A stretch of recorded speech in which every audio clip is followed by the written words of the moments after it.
What's up, folks? Tonight's topic is why you wouldn't last a day in feudal Japan. Without further ado, let's get this story started. Imagine waking up tomorrow morning not in your comfortable bed, but on a thin straw mat laid across cold wooden floors in a world that exists centuries before your birth, where the air carries the scent of incense and wood smoke, where the distant sound of temple bells marks time instead of digital clocks, and where every single thing you take for granted in modern life simply doesn't exist yet. This is feudal Japan, a place where survival depends on understanding rules you've never learned, speaking a language your tongue cannot form, and navigating social hierarchies so complex and unforgiving that one wrong bow could spell disaster for your future, if you even have one. The moment you open your eyes in this strange new world, you'd face your first insurmountable challenge before you even attempt to stand up. The language barrier isn't just about not knowing Japanese vocabulary or grammar, though that would certainly be devastating enough on its own. It's about the fact that the Japanese spoken in feudal times bears only a passing resemblance to modern Japanese, filled with archaic expressions, formal speech patterns that change depending on who you're addressing, and cultural references that would be completely foreign even to someone who speaks contemporary Japanese fluently. Every conversation becomes a minefield where your inability to use the proper level of honorific language could instantly mark you as either dangerously ignorant of social customs, or, worse yet, deliberately disrespectful toward people who have the power to decide your fate with a simple gesture. Consider the complexity of something as seemingly simple as introducing yourself to another person. In feudal Japan, this wasn't merely a matter of stating your name and perhaps your occupation. The way you introduced yourself would need to immediately convey your social status, your family lineage, your regional origins, and your purpose for being present, all while using precisely the correct level of formality based on careful assessment of the other person's status relative to your own. A farmer would introduce himself very differently to a merchant than to a samurai, and a merchant would adjust his entire manner of speaking depending on whether he was addressing a local official, a Buddhist monk, or another merchant from a rival trading house. Your modern sensibilities about equality and casual social interaction would not only be inappropriate but potentially dangerous, as they could be interpreted as arrogance or mental instability. The clothing situation would present immediate and ongoing challenges that go far beyond simple discomfort. Your modern clothes would instantly identify you as foreign, but not in a way that would generate curiosity or interest. Instead, they would likely provoke fear, suspicion, and possibly violent reactions from people who might view your strange appearance as evidence of supernatural origin or hostile intent. The fabrics, colors, cut, and even the way your clothes are sewn together would appear completely alien to feudal Japanese eyes. Even if you somehow managed to acquire period-appropriate clothing, you would still struggle with the practical aspects of wearing it correctly, as the layering, tying, and arrangement of traditional Japanese garments requires specific knowledge and practice that takes years to master properly. The kimono isn't simply a robe that you throw on and tie with a belt. despite how it might appear in movies or casual representations. The undergarments, the proper way to layer different fabrics for different seasons, the significance of certain colors and patterns for different occasions and social standings, the precise way to tie and position the obi, and even the proper way to walk, sit, and move while wearing these garments would all be completely foreign to you. Women's clothing was particularly complex, with elaborate rules governing everything from the length of the trailing ends of fabric to the appropriate amount of ankle that could be visible while walking. Men's clothing had its own set of requirements, including the proper way to wear the hakama, the significance of different sword positions, and the meaning conveyed by various ways of arranging the sleeves and hem lengths. Your lack of knowledge about feudal Japanese etiquette would create constant crisis situations throughout each day. Simple actions that seem natural and polite to modern sensibilities could be interpreted as grave insults or challenges to authority. The way you sit, stand, walk, eat, drink, and even breathe in the presence of others follows strict protocols that were ingrained in feudal Japanese people from earliest childhood. Your tendency to look people directly in the eyes during conversation, which modern Western culture views as a sign of honesty and respect, could be seen as aggressive behavior or an attempt to challenge someone's authority.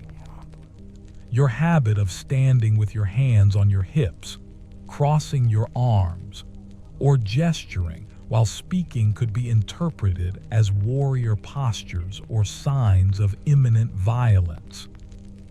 The concept of personal space that modern people take for granted simply didn't exist in the same way in feudal Japan. Living spaces were small, shared, and arranged according to rigid hierarchies that determined who could sit where, who could enter which areas, and who had priority access to warmth, light, and comfortable positions. Your natural instinct to seek privacy, to have personal belongings, or to arrange your sleeping and living space according to your own preferences would conflict with communal living arrangements where everything from meal times to sleeping positions was determined by group consensus and social ranking. Food would present both immediate and long-term survival challenges that go far beyond simple unfamiliarity with different cuisines. The feudal Japanese diet was severely limited compared to modern standards, consisting primarily of rice when available, various pickled vegetables, small amounts of fish or other protein when accessible, and seasonal vegetables that were often preserved in ways that modern palates would find difficult to tolerate. Meat consumption was extremely rare and largely forbidden by Buddhist dietary restrictions, so your body's adaptation to a plant-based diet with minimal protein sources would be a gradual and potentially painful process. The preparation methods, seasonings, and even the basic eating utensils would require learning entirely new skills. Chopsticks aren't simply two sticks that you use to pick up food, despite how simple they might appear. The proper way to hold them, the etiquette surrounding their use, the foods that should and shouldn't be eaten with chopsticks, and even the way you position them when not eating all follow specific rules that would be completely unfamiliar to someone from a modern Western background. Using chopsticks incorrectly wouldn't just make eating difficult. It would mark you as culturally ignorant and possibly disrespectful of local customs and traditions.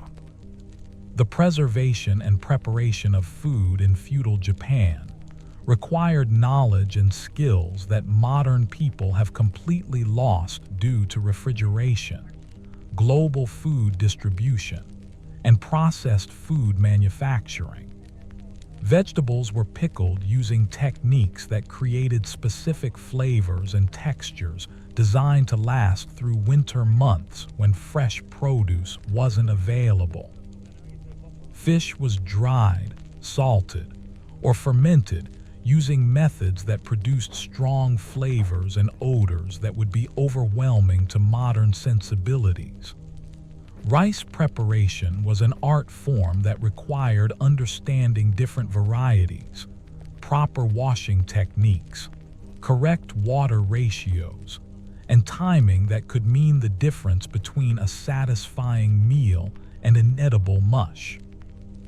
Your understanding of personal hygiene and health maintenance would clash dramatically with feudal Japanese practices in ways that could seriously impact your physical well-being and social acceptance.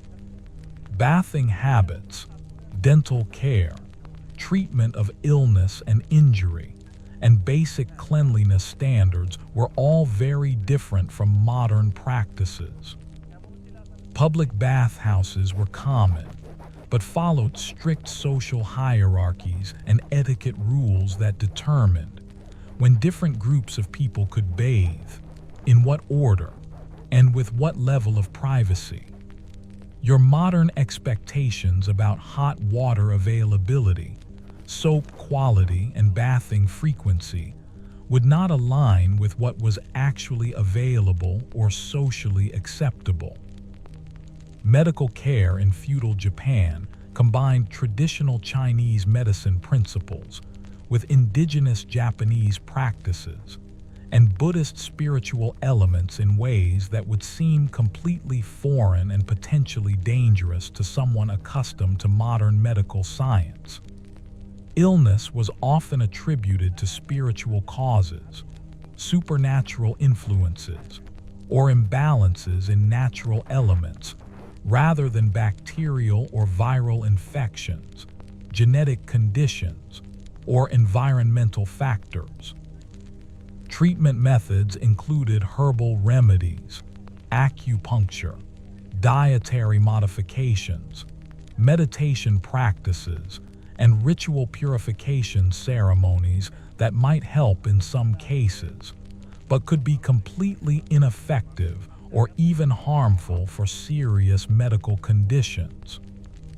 Your inability to read or write Japanese characters would effectively make you functionally illiterate in a society where written communication was essential for anything beyond the most basic daily activities.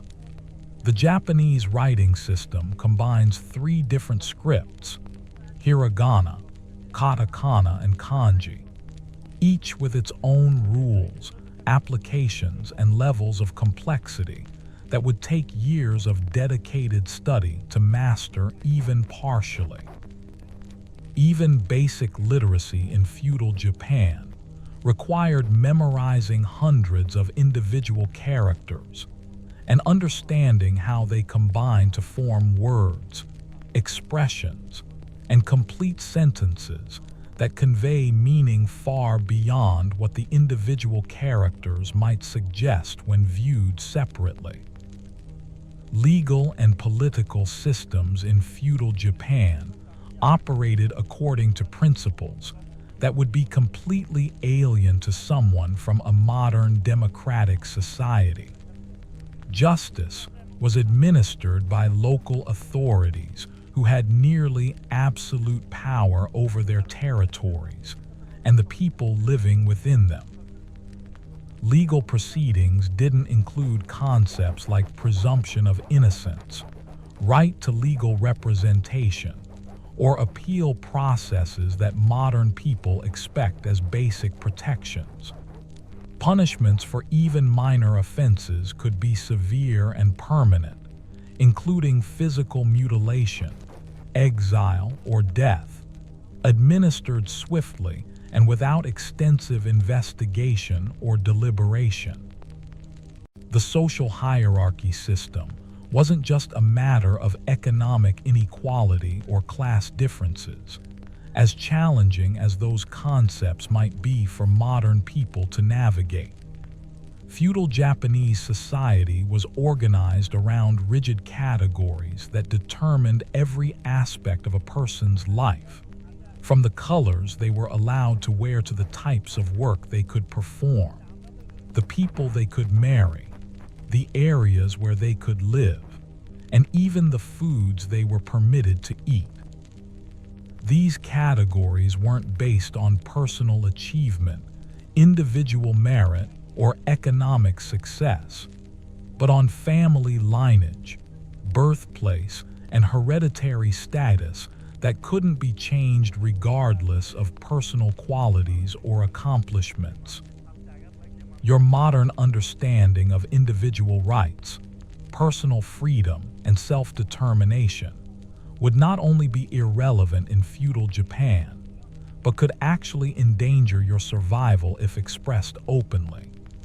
The concept that people should be free to choose their own occupations, move freely between different regions, marry partners of their choosing, or express opinions that challenge authority figures would be seen as dangerous revolutionary thinking that threatens the entire social order.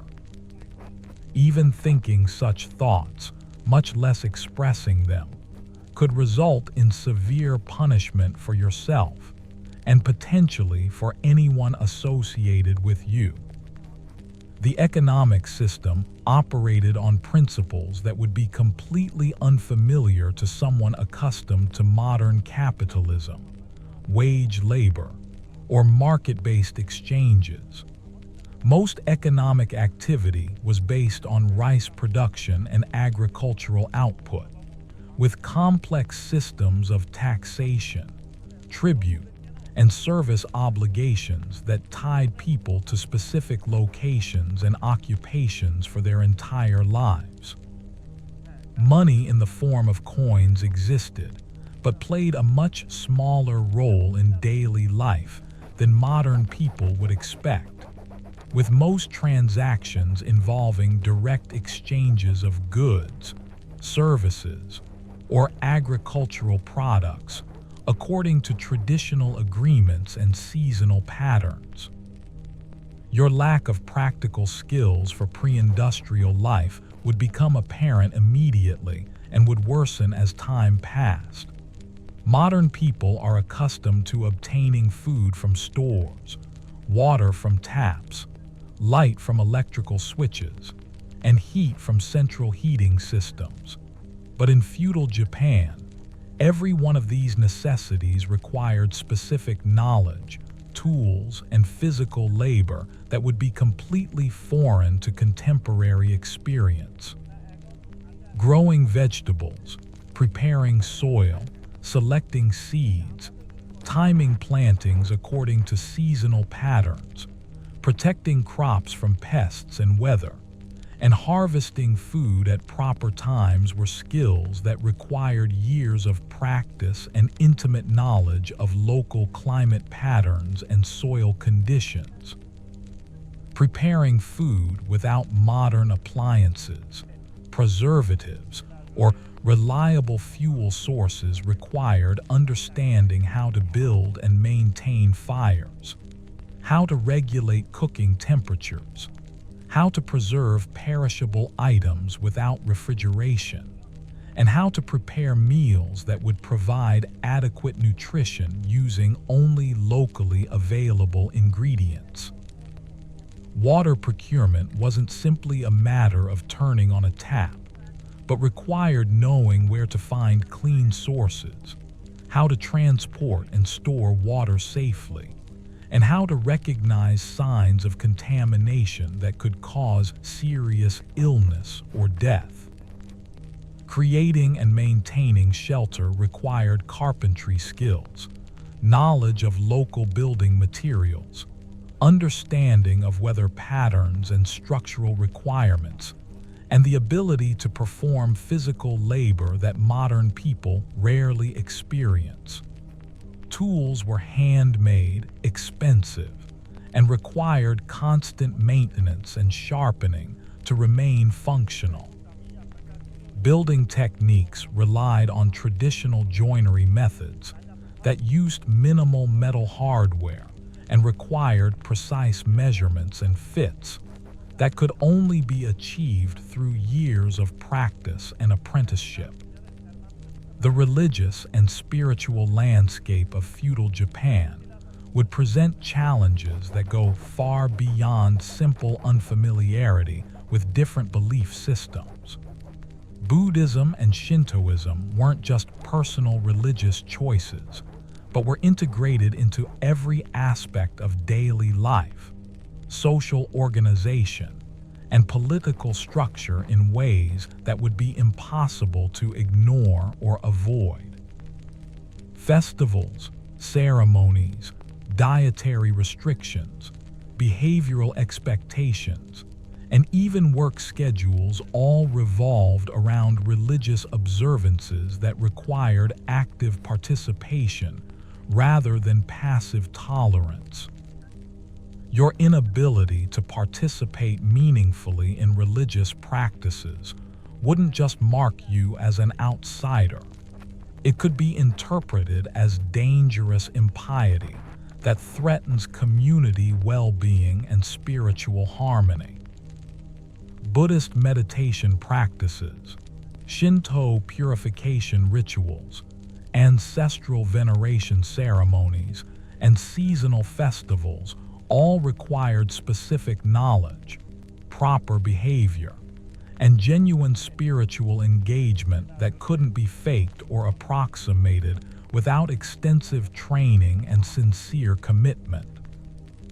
The seasonal rhythm of life in feudal Japan followed patterns that were intimately connected to agricultural cycles, religious observances, and social activities, in ways that modern people have completely lost touch with due to artificial lighting, climate control, and year-round food availability.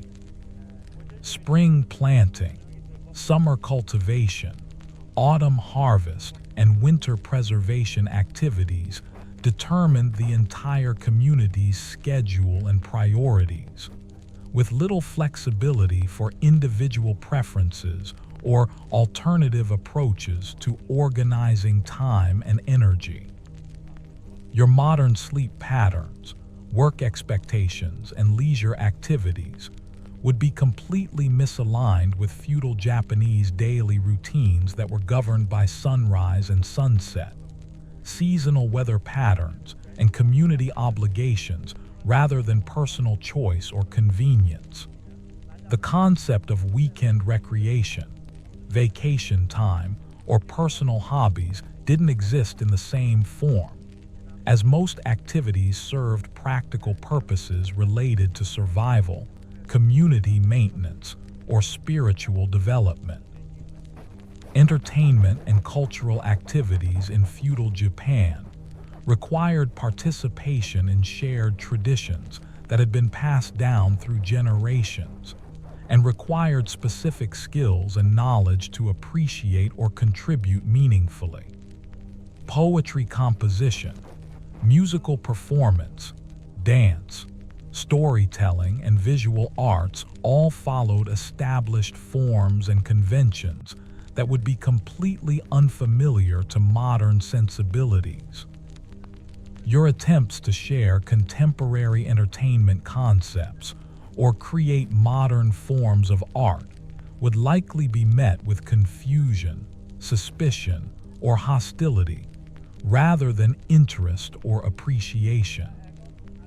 The concept of privacy that modern people take for granted simply didn't exist in feudal Japanese society, where individual actions were always viewed in the context of family reputation, community harmony, and social stability. Personal decisions about marriage, career, living arrangements, and even daily activities were subject to community oversight and intervention in ways that would feel oppressive and intrusive to contemporary sensibilities. Your natural desire for personal autonomy and private decision-making would conflict with social expectations that prioritized group consensus and collective responsibility over individual preferences.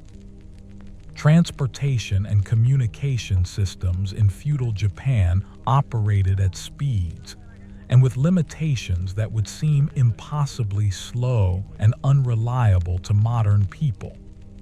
Travel between distant locations required weeks or months of walking on foot along roads that were often dangerous, poorly maintained, and subject to weather conditions that could make passage impossible for extended periods. Communication with people in other regions required sending written messages with travelers or official messengers, with no guarantee that the messages would arrive safely or within any reasonable time frame.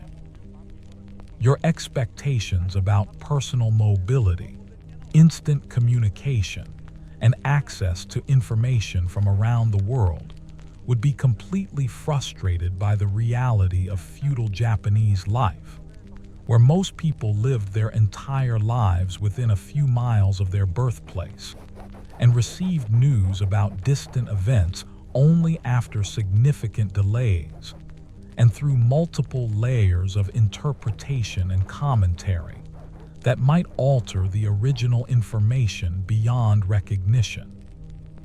The natural environment of feudal Japan presented dangers and challenges that modern people are completely unprepared to handle due to urban living conditions, processed food consumption, and medical technology that has eliminated most of the health risks associated with outdoor living and exposure to natural elements. Wild animals, poisonous plants, contaminated water sources, extreme weather conditions, and infectious diseases were constant threats that required practical knowledge and survival skills that contemporary people have never needed to develop. Your soft hands, weak back, poor cardiovascular fitness, and lack of calluses would make physical labor extremely difficult and painful, while your immune system's lack of exposure to feudal-era pathogens would leave you vulnerable to diseases that local people had developed resistance to through generations of exposure. The simple act of walking long distances on uneven terrain while carrying necessary supplies would quickly exhaust someone accustomed to modern transportation and sedentary lifestyle patterns. Seasonal clothing requirements would present ongoing challenges throughout the year, as feudal Japanese garments were designed for specific weather conditions and activities, but required constant maintenance, repair, and adjustment that modern people have never learned to perform. The materials available for clothing production were limited to natural fibers that required specific care and handling to remain functional and presentable according to social expectations. Your inability to repair torn fabric, replace worn-out components, or modify garments for different seasons would quickly result in clothing that marked you as either desperately poor or completely ignorant of basic life skills.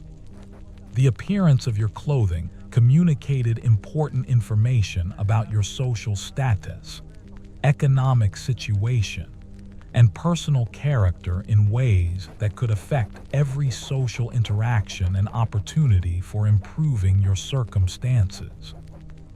The political tensions and military conflicts that characterized much of feudal Japanese history would create constant background dangers that could suddenly and dramatically affect your safety and survival prospects, regardless of your personal involvement or interest in political affairs. Territorial disputes between different lords, succession conflicts within ruling families, religious conflicts between different Buddhist sects, and external threats from foreign powers created an atmosphere of uncertainty and potential violence that required constant awareness and careful navigation.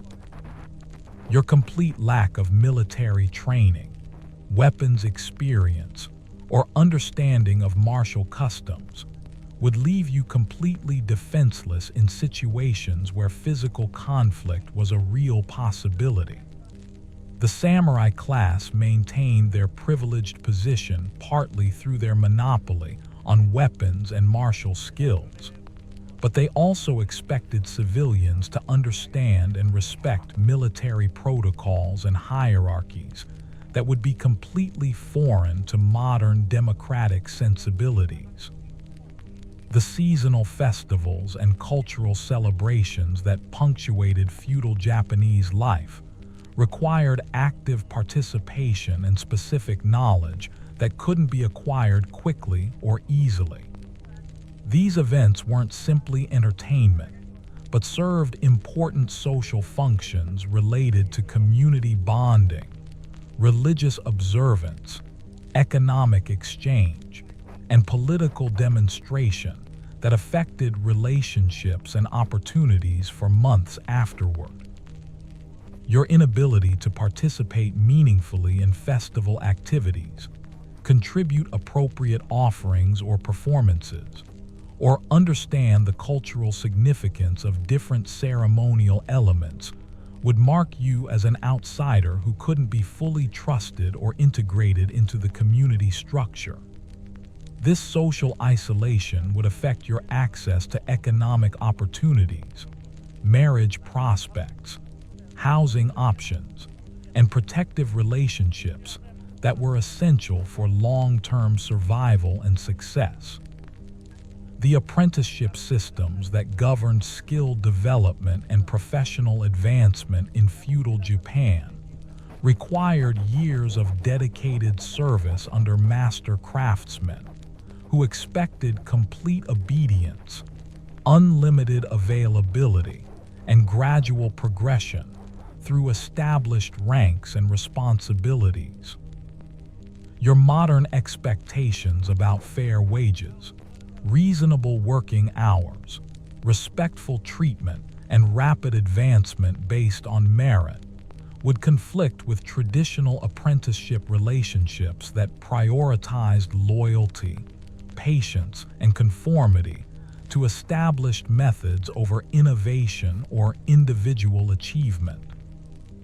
The guild systems that controlled various trades and crafts operated as closed communities with their own internal rules, secrets, and hierarchies that protected established members from outside competition while maintaining quality standards and traditional methods. Your inability to demonstrate proper lineage, complete required training periods, or contribute to guild activities would prevent you from accessing most skilled occupations that offered decent living standards and social respect. Agricultural work, which employed the vast majority of the feudal Japanese population, required intimate knowledge of local soil conditions, climate patterns, crop varieties, and farming techniques that had been developed and refined over centuries of trial and error. Your complete lack of experience with manual labor, seasonal planning, animal husbandry, and agricultural tools would make you a liability rather than an asset to any farming operation that might consider taking you on as a laborer. The physical demands of agricultural work would quickly overwhelm someone accustomed to sedentary office work and modern conveniences. Planting, Weeding, harvesting, and processing crops required strength, endurance, and coordination that modern people rarely develop, while the irregular hours, exposure to weather, and repetitive motions would cause injury and exhaustion that could prevent you from maintaining the productivity levels expected of agricultural workers. Your modern understanding of nutrition, exercise, and health maintenance wouldn't translate effectively to feudal Japanese conditions where food scarcity, physical labor, and limited medical resources created completely different health challenges and solutions.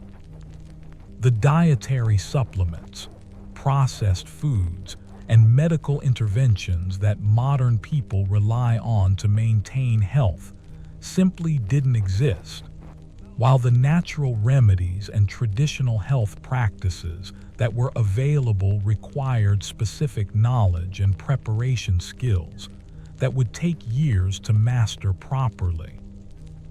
The mental health challenges of adjusting to feudal Japanese life would be severe and ongoing, as the stress of constant cultural confusion, social isolation, economic insecurity, and physical discomfort would quickly overwhelm someone unprepared for such dramatic lifestyle changes.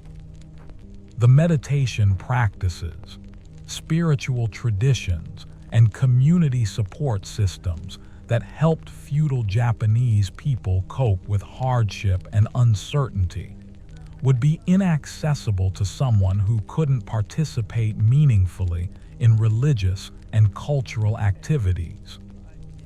Your modern psychological expectations about personal autonomy, individual expression, and emotional support would be completely frustrated by feudal Japanese social structures that prioritized group harmony, traditional roles, and collective responsibility over individual needs and preferences. The concept of therapy, counseling, or professional mental health support didn't exist in forms that would be recognizable or helpful to contemporary sensibilities. The technological limitations of feudal Japanese society would affect every aspect of daily life in ways that modern people can barely imagine due to complete dependence on electrical power, electronic communication, and industrial manufacturing. Simple tasks like obtaining clean water, preparing food, maintaining comfortable temperatures, and creating adequate lighting required constant effort and specific skills that contemporary people have never needed to develop. Tool maintenance and repair required understanding metallurgy, woodworking, and craftsmanship techniques that allowed people to keep essential equipment functional without access to replacement parts or professional repair services. Your inability to sharpen knives, repair broken handles, or maintain cutting edges would quickly render your tools useless and leave you unable to perform basic tasks necessary for daily survival.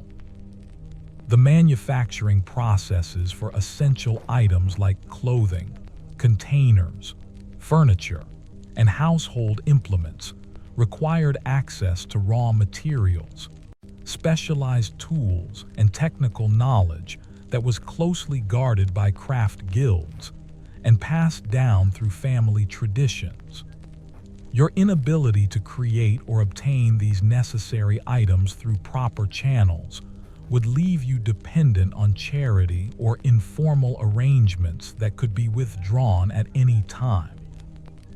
The preservation and storage of food, tools, and other essential items required understanding techniques for protecting materials from moisture, insects, rodents, and other threats that could quickly destroy months of accumulated resources. Modern people are accustomed to disposable items and easy replacement of damaged goods. But in feudal Japan, the loss of essential tools or supplies could threaten survival and require significant time and resources to replace. The social networks and relationship patterns that provided security and opportunity in feudal Japanese society were based on family connections, regional loyalties, religious affiliations, and professional associations that took generations to develop and maintain properly. Your status as a complete outsider with no legitimate connections to any established group would leave you without access to the social capital necessary for economic advancement or personal security. Marriage and family formation in feudal Japan involved complex negotiations between families, economic considerations, and social obligations that went far beyond personal attraction or individual choice. Your modern understanding of romantic relationships, gender equality, and personal compatibility would be irrelevant to marriage arrangements that served primarily economic and political functions rather than emotional satisfaction. The child-rearing practices and family structures of feudal Japan were designed to prepare young people for specific social roles and economic functions within established community hierarchies. Your modern ideas about childhood education, individual development, and personal potential would conflict with traditional approaches that prioritized conformity, obedience, and acceptance of predetermined life paths.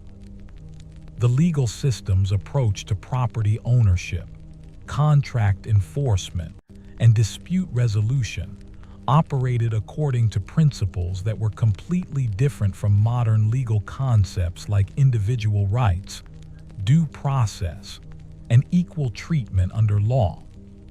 Property rights were often based on traditional usage patterns, family inheritance claims, and lord-vassal relationships rather than written documents or monetary purchases.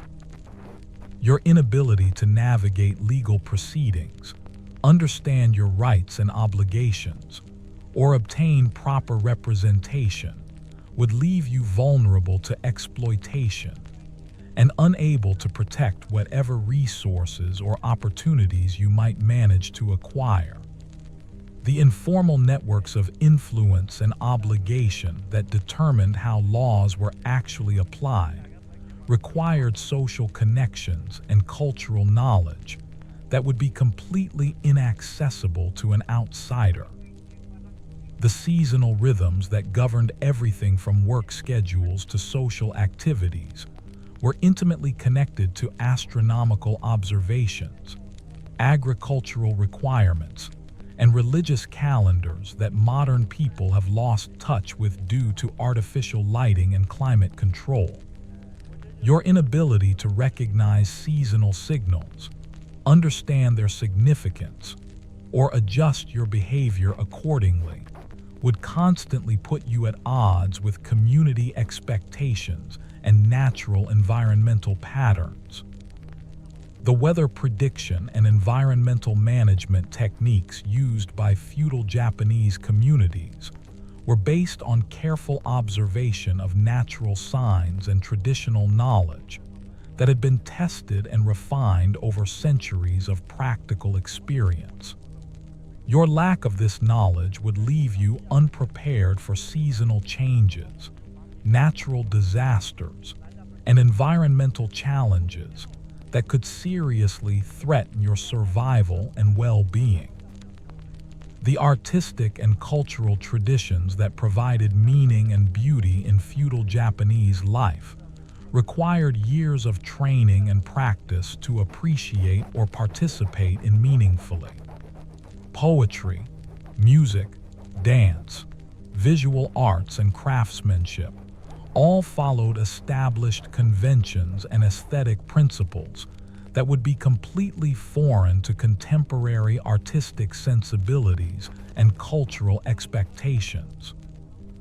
Your attempts to create or appreciate art using modern concepts and techniques would likely be met with incomprehension or rejection, rather than interest or admiration. The social functions of artistic expression in feudal Japan were intimately connected to religious observance, political demonstration, and cultural identity in ways that required deep understanding of historical context and symbolic meaning. The philosophical and intellectual traditions that shaped feudal Japanese worldviews were based on Buddhist concepts, Confucian ethics, and Shinto spirituality that influenced everything from political theory to personal behavior in ways that would be completely alien to modern secular and individualistic thinking patterns. Your inability to understand or engage with these intellectual frameworks would limit your participation in any meaningful cultural or political discussions. The educational systems that transmitted knowledge and skills from one generation to the next were based on memorization, repetition, and gradual mastery of established texts and techniques, rather than critical thinking, innovation, or individual exploration. Your modern educational background wouldn't provide useful preparation for learning methods that emphasized conformity and tradition over creativity and analysis. The time management and scheduling concepts that organized feudal Japanese daily life were based on natural cycles, religious observances, and community obligations, rather than mechanical clocks or individual preferences. Your modern relationship with time, punctuality, and personal scheduling would be completely misaligned with social expectations and practical requirements of pre-industrial life. The communication styles and social interaction patterns of feudal Japan required subtle understanding of nonverbal cues, implicit meanings, and contextual information that would be completely lost on someone from a contemporary cultural background. Direct communication, explicit statements, and individual expression were often considered rude or inappropriate in situations that required indirect suggestion, group consensus, and face-saving alternatives. Your inability to recognize and respond to subtle social signals would result in constant misunderstandings, offensive behavior, and social isolation that would make it impossible to develop the relationships necessary for economic opportunity and personal security. The importance of maintaining harmony and avoiding conflict through careful attention to social dynamics would be completely foreign to modern communication habits.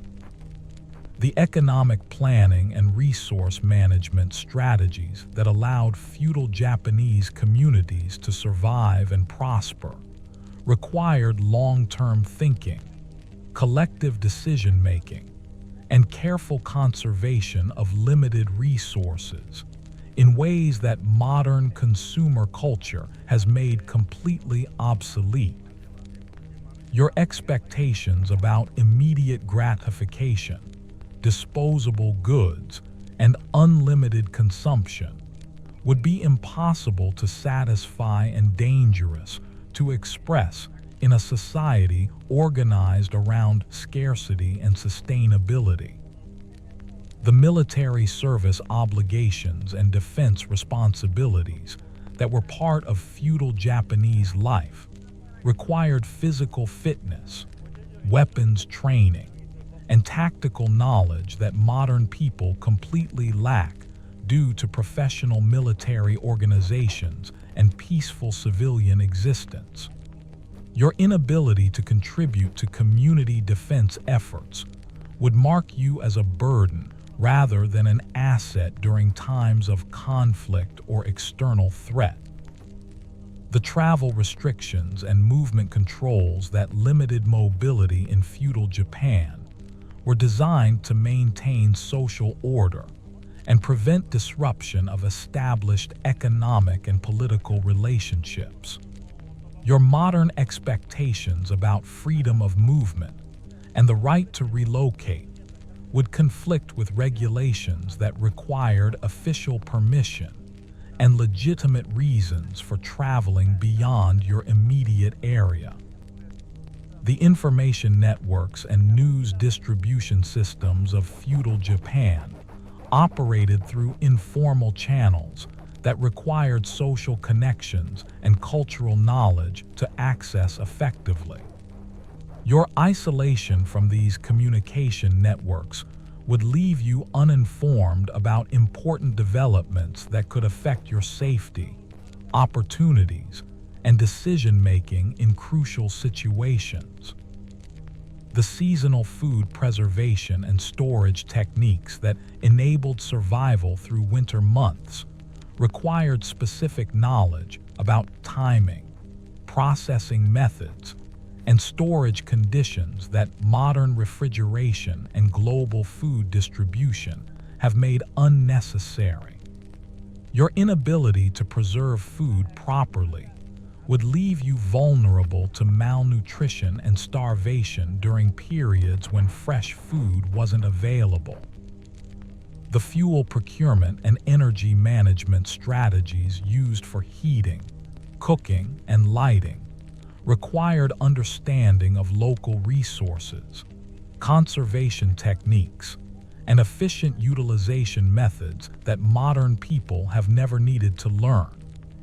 Your wasteful energy consumption habits and expectations about unlimited power availability would quickly exhaust whatever fuel resources you could obtain. The clothing production and maintenance skills that were essential for personal comfort and social acceptance required knowledge of textile creation, garment construction, and repair techniques that have been completely replaced by industrial manufacturing and disposable fashion. Your inability to create, modify, or maintain clothing properly would result in appearance problems that could affect social acceptance and economic opportunities. The housing construction and maintenance requirements of feudal Japanese architecture demanded understanding of traditional building materials, structural techniques, and environmental considerations that modern construction methods have made obsolete.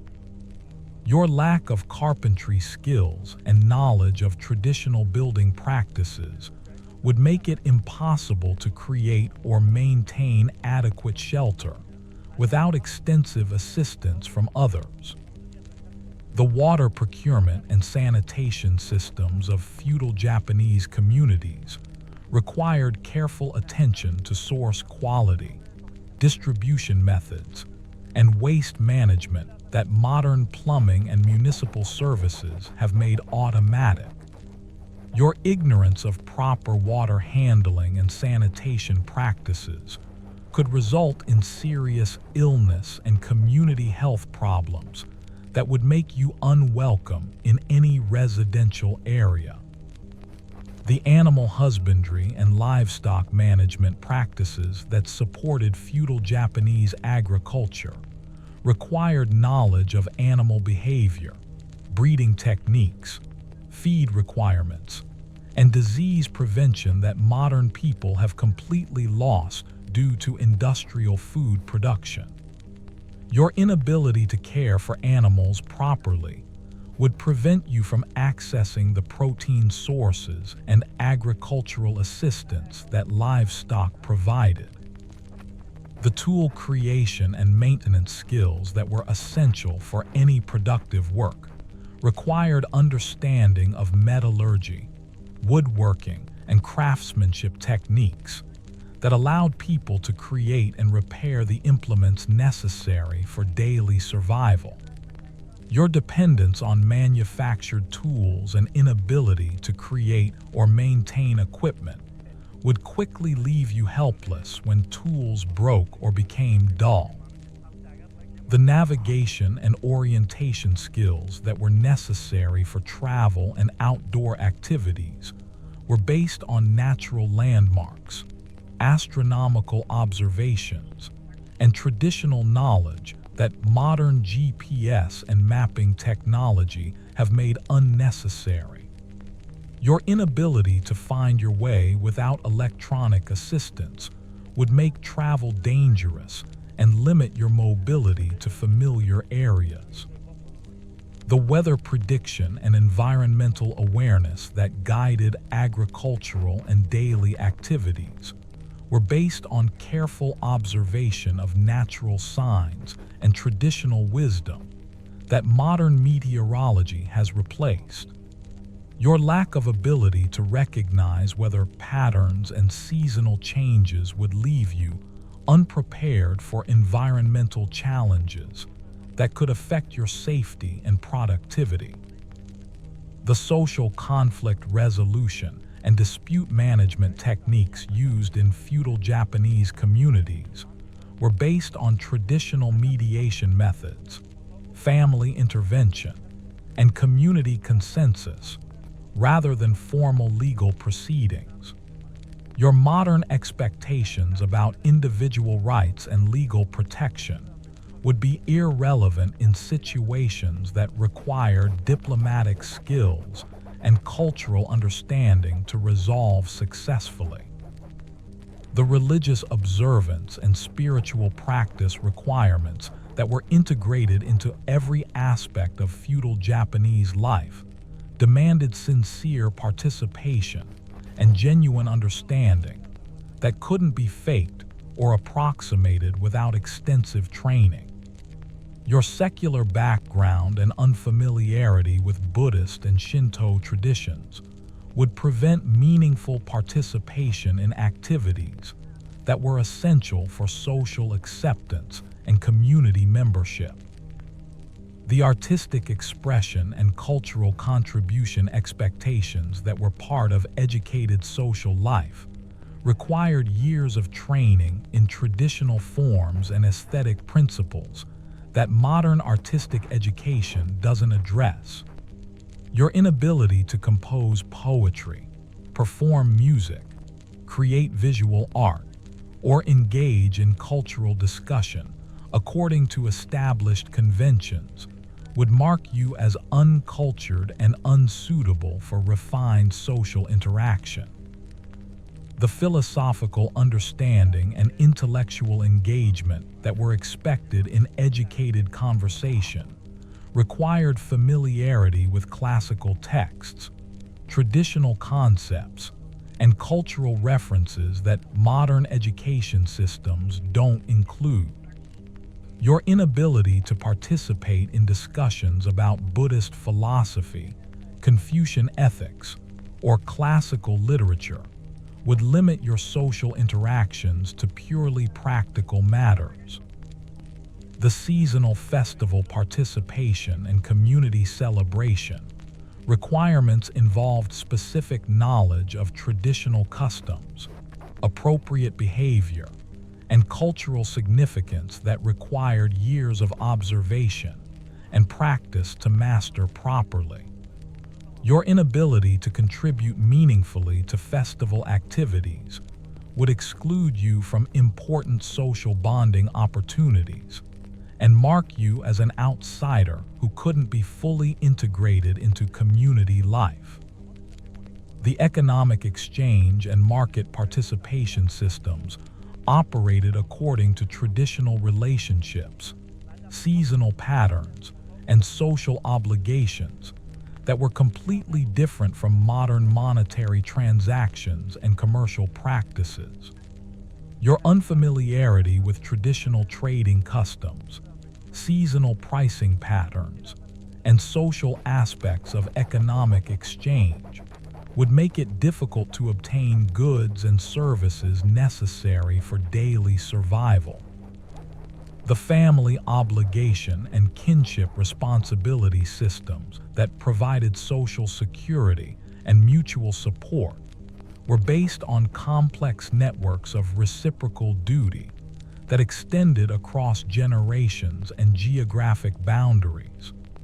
Your isolation from these family systems would leave you without access to the safety net that feudal Japanese people relied on during times of crisis or need.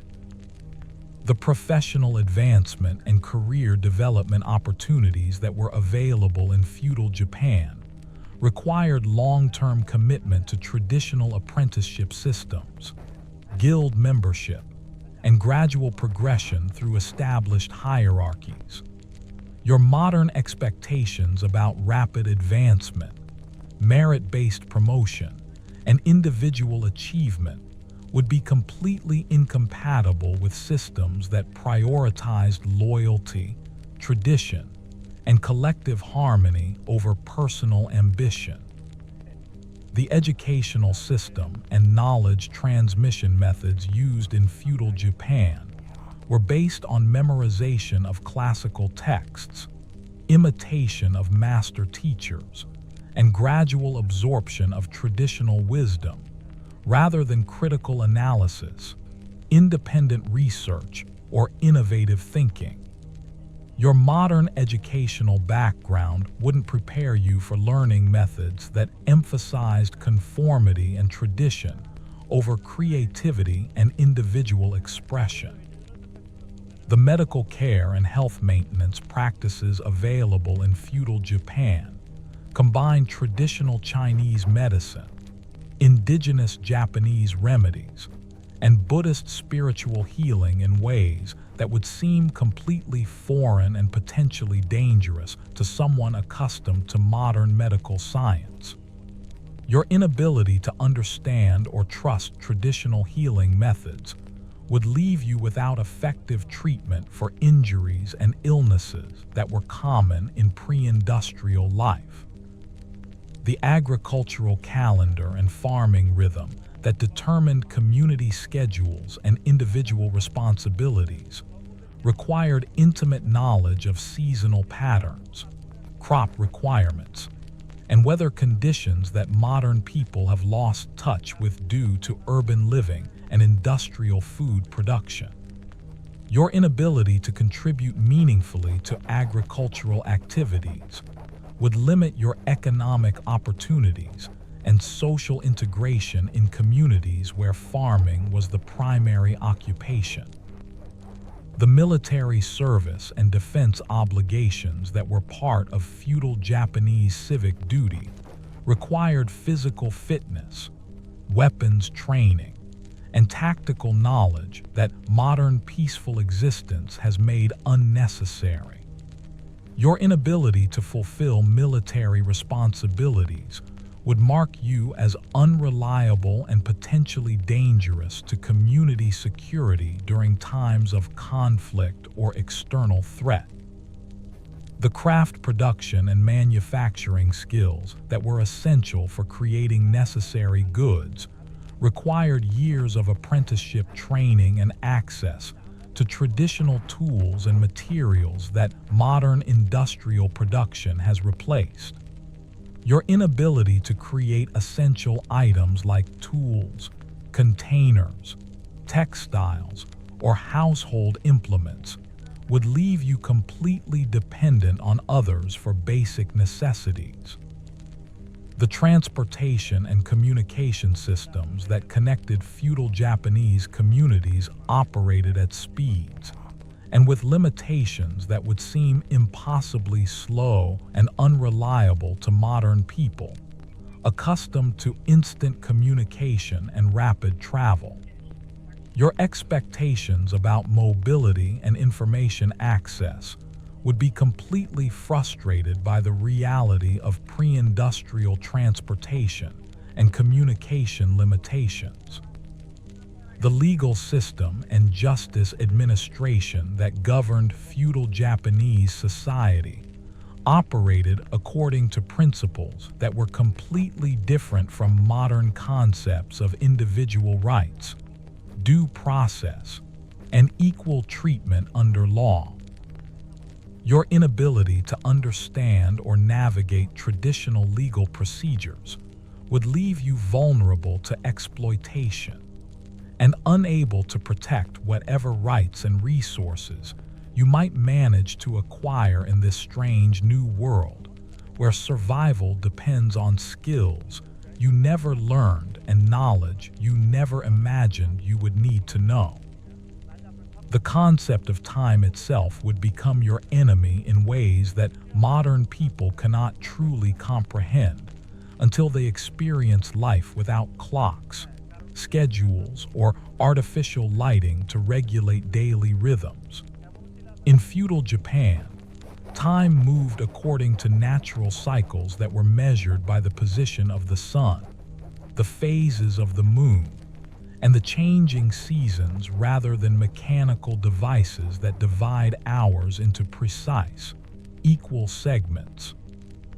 Your body's circadian rhythms, trained by decades of exposure to electric lights and consistent indoor temperatures, would struggle to adapt to the natural darkness that fell completely and absolutely when the sun went down, leaving you unable to be productive during long winter evenings and exhausted by the early sunrise that demanded immediate activity regardless of how well you had slept. The agricultural seasons didn't accommodate personal preferences or individual scheduling needs, and the entire community's survival depended on everyone participating in planting, tending, and harvesting activities when the crops required attention rather than when it was convenient or comfortable. Your modern relationship with food as something that appears magically in grocery stores, whenever you want it, would be shattered by the reality that meals depended entirely on successful farming, which in turn depended on weather conditions, soil quality, and pest management that were largely beyond human control despite requiring constant human effort and attention. The social isolation you would experience goes far deeper than simply not speaking the language or understanding cultural customs, though those barriers would certainly be devastating enough on their own. Every person you encountered would be embedded in networks of relationships, obligations, and shared experiences that stretched back generations, creating communities where everyone knew everyone else's family history, personal character, professional skills, and social standing based on decades of direct observation and interaction. You would be a complete stranger with no history, no references, no family connections, and no way to prove your trustworthiness or demonstrate your value to people who had every reason to be suspicious of anyone who couldn't explain their presence or their past. The physical environment of feudal Japan would assault your senses and challenge your comfort in ways that might seem minor individually, but would accumulate into overwhelming discomfort over time. The smell of wood smoke, unwashed bodies, animal waste, fermented foods, and various organic processes would be inescapable and intense compared to the sanitized, climate-controlled environments that modern people inhabit. The sounds of daily life, roosters crowing before dawn, animals moving around living spaces, people working with tools and materials, and the absence of the mechanical background noise that modern people are accustomed to, would create an acoustic landscape that would make sleep difficult and concentration challenging. The texture and temperature of everything you touched would be rough, uneven, and uncomfortable compared to modern manufactured goods designed for smooth surfaces and consistent quality. Floors made of wood or packed earth, walls of natural materials, furniture created with hand tools, fabrics woven from plant and animal fibers, and eating utensils carved from wood or formed from clay would all feel primitive and uncomfortable to hands accustomed to plastic, metal, and synthetic materials engineered for comfort and durability. Your digestive system would rebel against the feudal Japanese diet in ways that would cause immediate discomfort and potentially serious health problems over time. The high fiber content of whole grains and vegetables, the strong flavors of fermented and pickled foods, the minimal protein sources, and the complete absence of processed foods, refined sugars, and artificial additives would shock a digestive system trained on modern processed foods. The seasonal variations in food availability would mean periods of relative abundance, followed by months of limited variety and potentially inadequate nutrition, creating cycles of feast and famine that modern people have never experienced.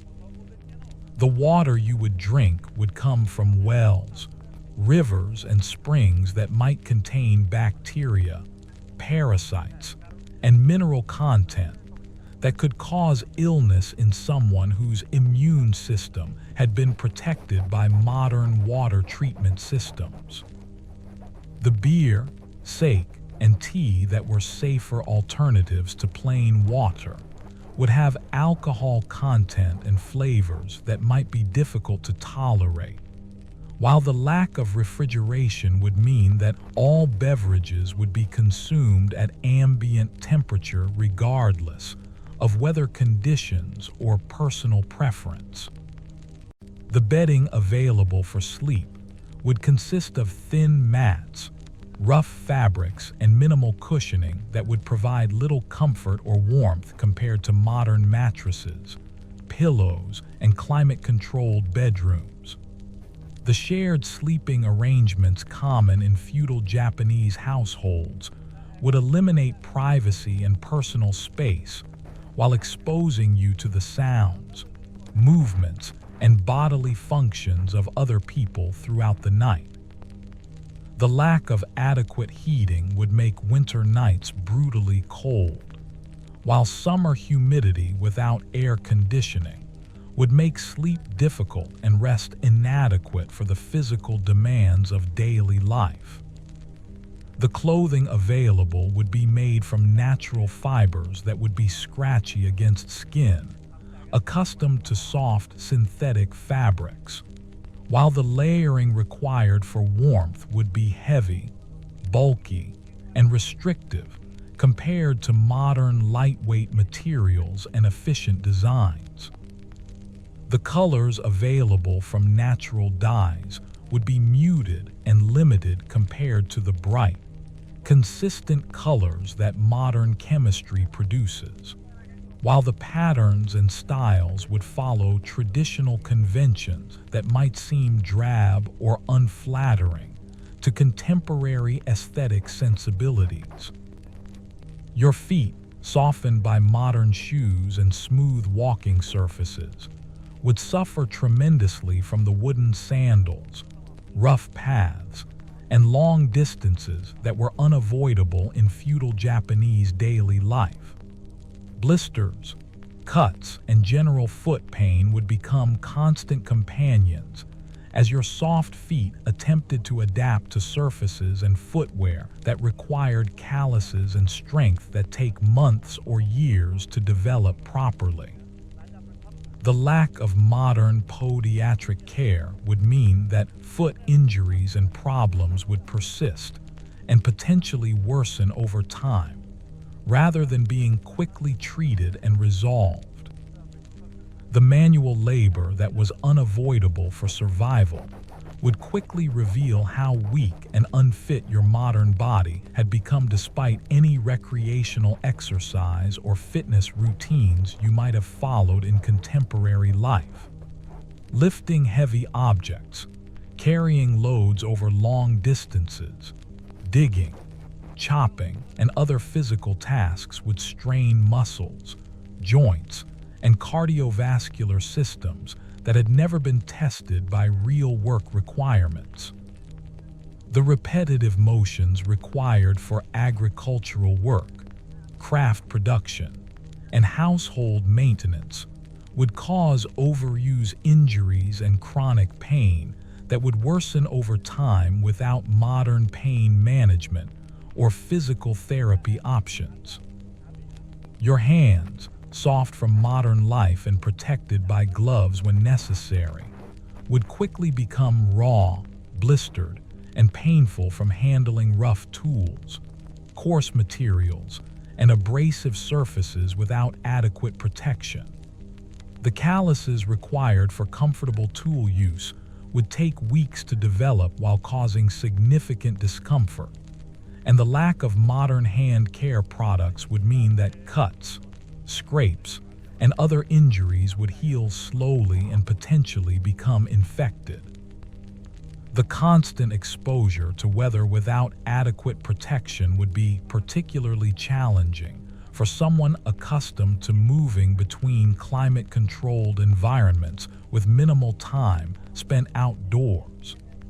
The summer heat and humidity would be oppressive without air conditioning, while winter cold would penetrate inadequately insulated buildings and insufficient clothing. Rain would mean being wet for extended periods without quick-drying fabrics or heated spaces for rapid drying, while snow would create transportation difficulties and increased heating demands that would be difficult to meet with limited fuel sources. The insects and pests that were constant companions in feudal Japanese daily life would be a source of ongoing discomfort and potential disease transmission that modern people are completely unprepared to handle.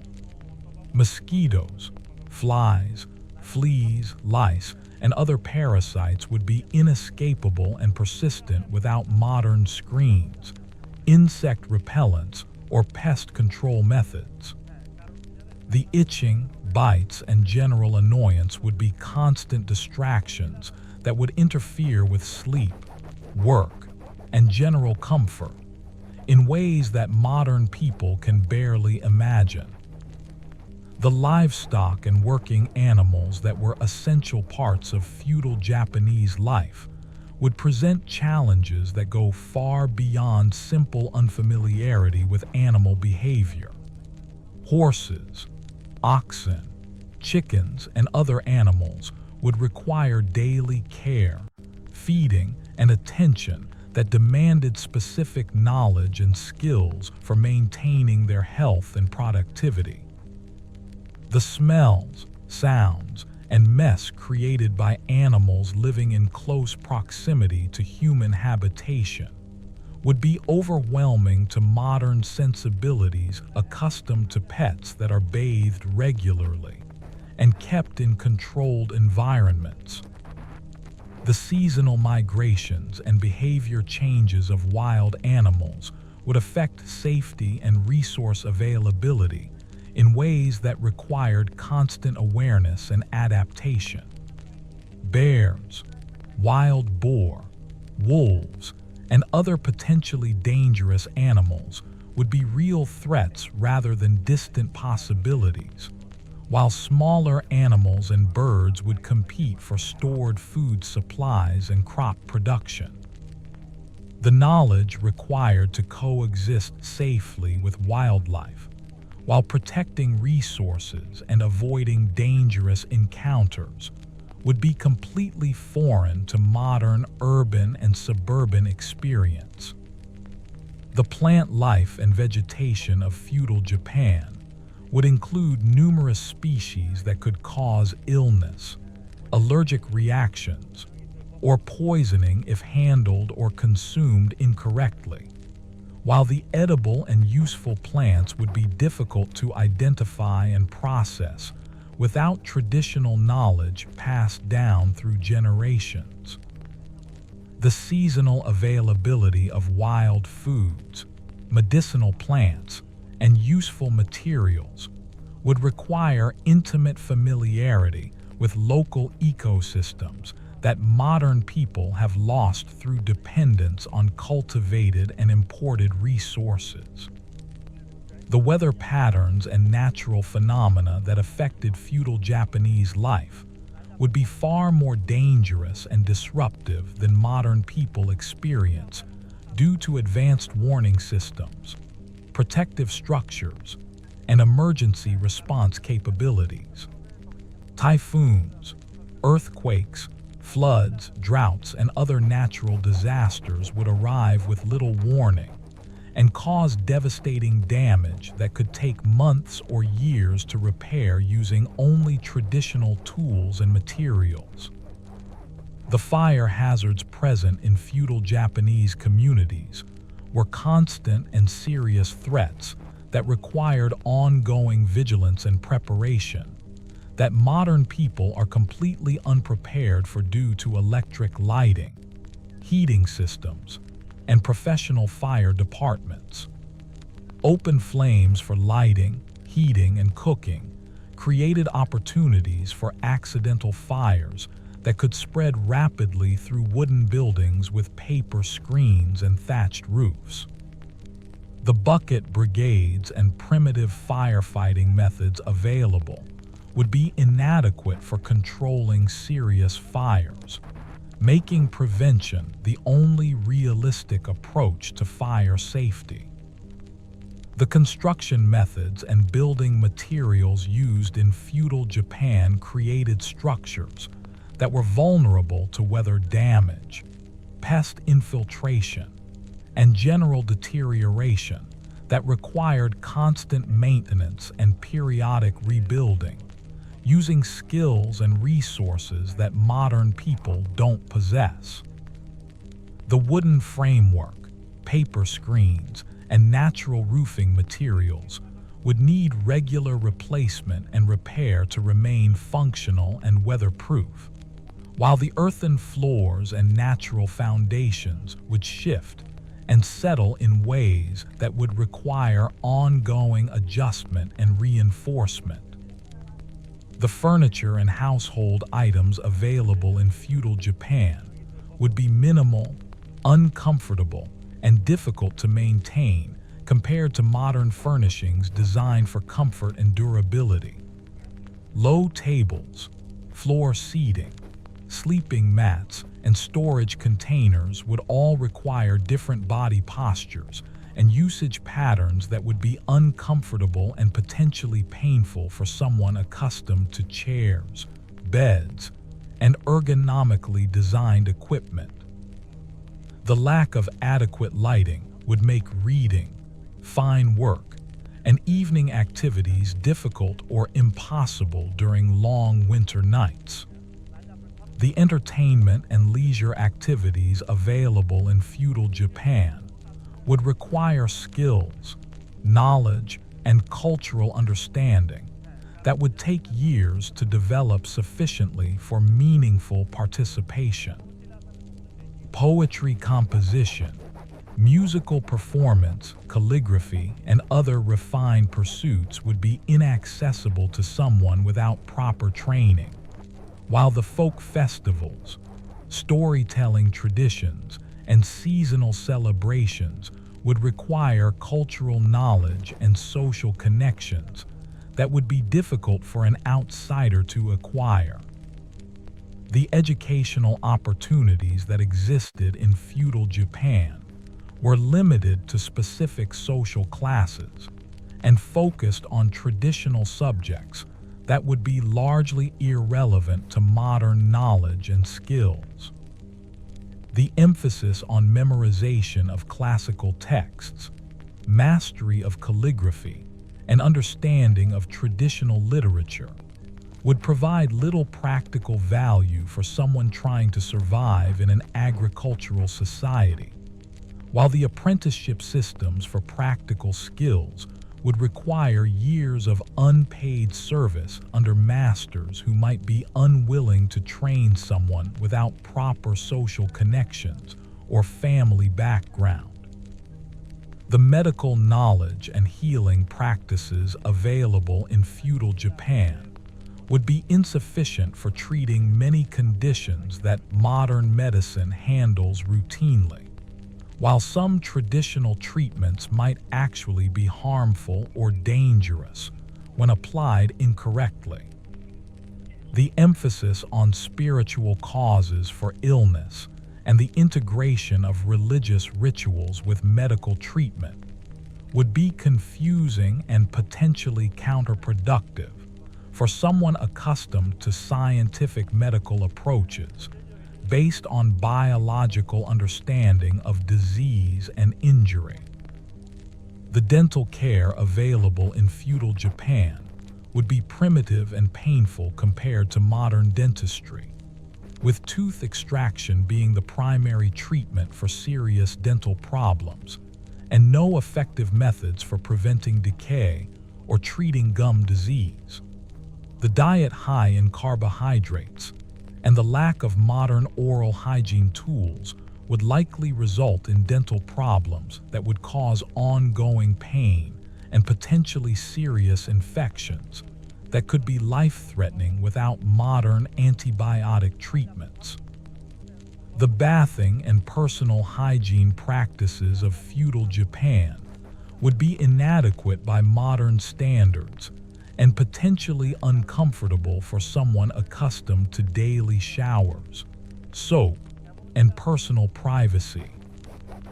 The public bathhouses would require social interaction and cultural knowledge that would be difficult for an outsider to navigate successfully, while the shared bathing arrangements would eliminate personal privacy and potentially expose you to skin conditions or other health problems that could be transmitted through contaminated water.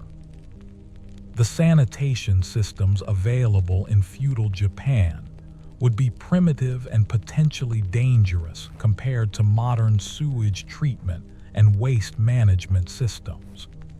Human waste was often used as fertilizer without adequate processing to eliminate pathogens, creating opportunities for disease transmission that would be particularly dangerous for someone without acquired immunity to local pathogens.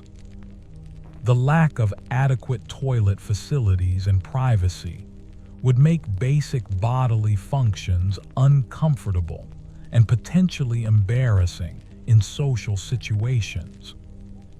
The laundry and clothing care methods available would be time-consuming, labor-intensive, and inadequate for maintaining modern standards of cleanliness and appearance. Washing clothes required access to water sources, soap-making materials, and time for manual scrubbing and drying that would compete with other essential daily activities. The lack of modern stain removal products and cleaning methods would mean that clothes would gradually become dingy and worn-looking despite best efforts to maintain their appearance. The food preservation and storage methods used in feudal Japan would be unfamiliar and potentially unreliable for someone accustomed to modern refrigeration and chemical preservatives. Smoking, drying, salting, and fermentation techniques would require specific knowledge and equipment that would be difficult to acquire and master quickly, while the seasonal nature of food availability would require advanced planning and careful resource management to avoid hunger during difficult periods. The fuel procurement and energy management required for heating, cooking, and lighting would be constant concerns that would consume significant time and physical effort compared to modern utility systems. Gathering firewood, maintaining fires, and managing fuel consumption would require skills and knowledge that modern people have never needed to develop, while the limited availability of fuel sources would require careful conservation and efficient usage patterns. The tool maintenance and equipment care required to keep essential implements functional would demand metalworking, woodworking, and craftsmanship skills that modern people have never learned due to disposable manufacturing and professional repair services. Sharpening knives, repairing broken handles, and maintaining cutting edges would be essential skills for productivity and safety, while the inability to maintain tools properly would quickly render them useless and dangerous. The seasonal planning and resource allocation required for survival through winter months would demand long-term thinking and careful preparation that modern people are unprepared for due to year-round resource availability and climate control systems. Estimating food requirements, fuel needs, and clothing adequacy for months-long periods of limited resource availability would require experience and judgment that could only be developed through years of trial and error that might not allow for mistakes. The community relationships and social obligations that provided mutual support and collective security would require ongoing investment of time, energy, and resources that modern individualistic culture has made unnecessary.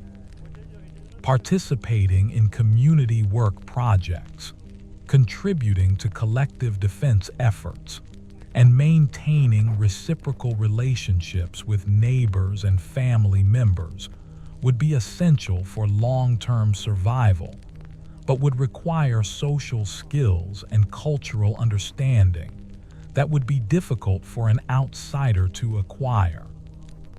The political awareness and diplomatic skills required to navigate the complex relationships between different social classes, regional authorities, and competing interests would be essential for avoiding dangerous conflicts and maintaining personal security.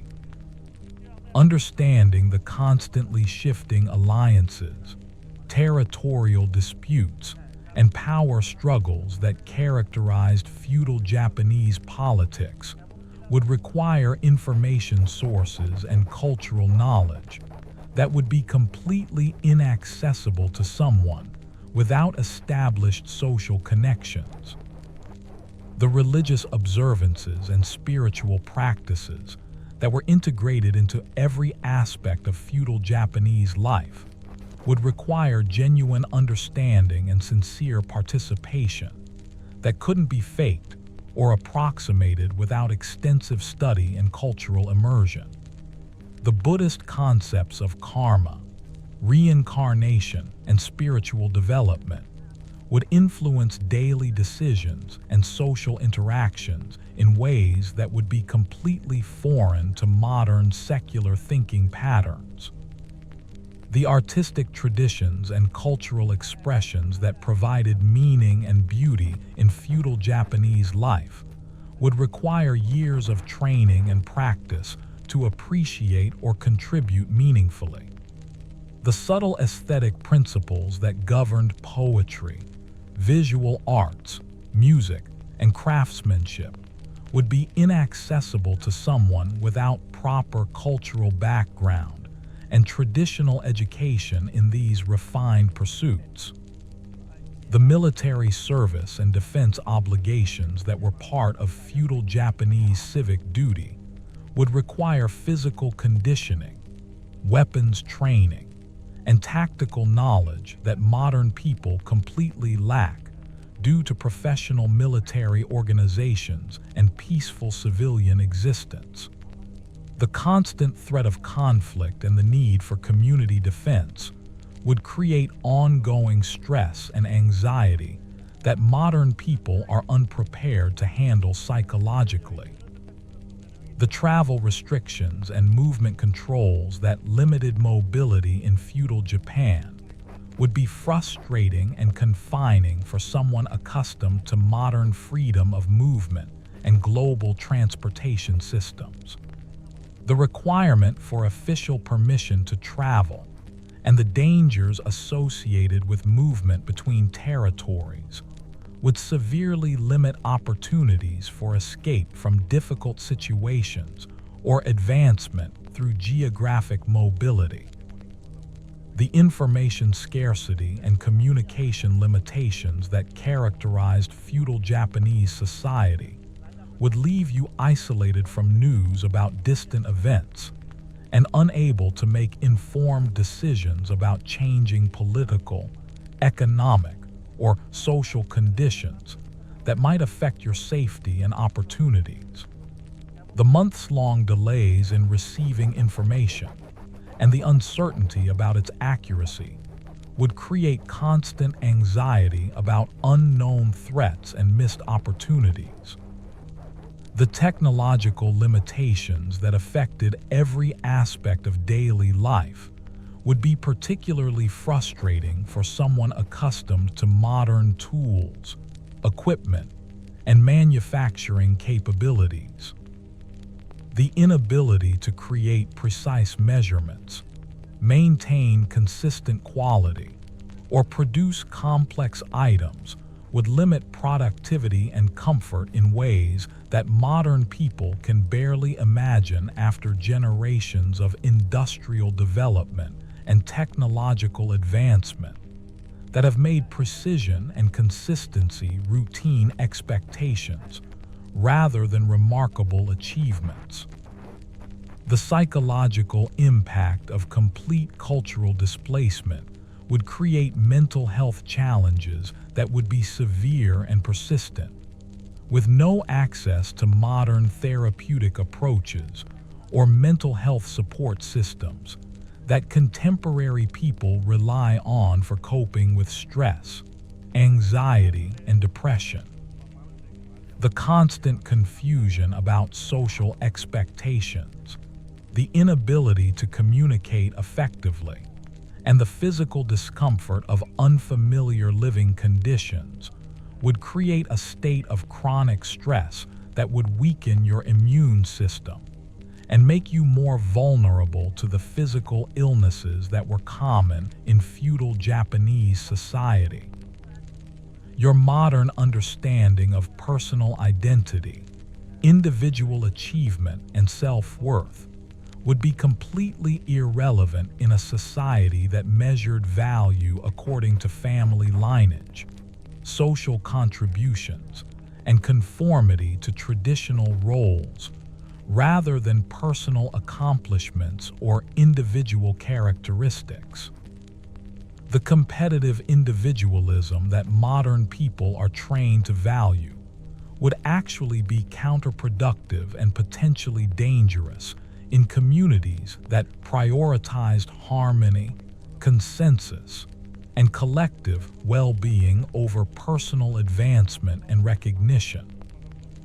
The seasonal depression and mental health impacts of living without artificial lighting would be severe for someone accustomed to controlling their environment through electric lights, climate control, and indoor entertainment options.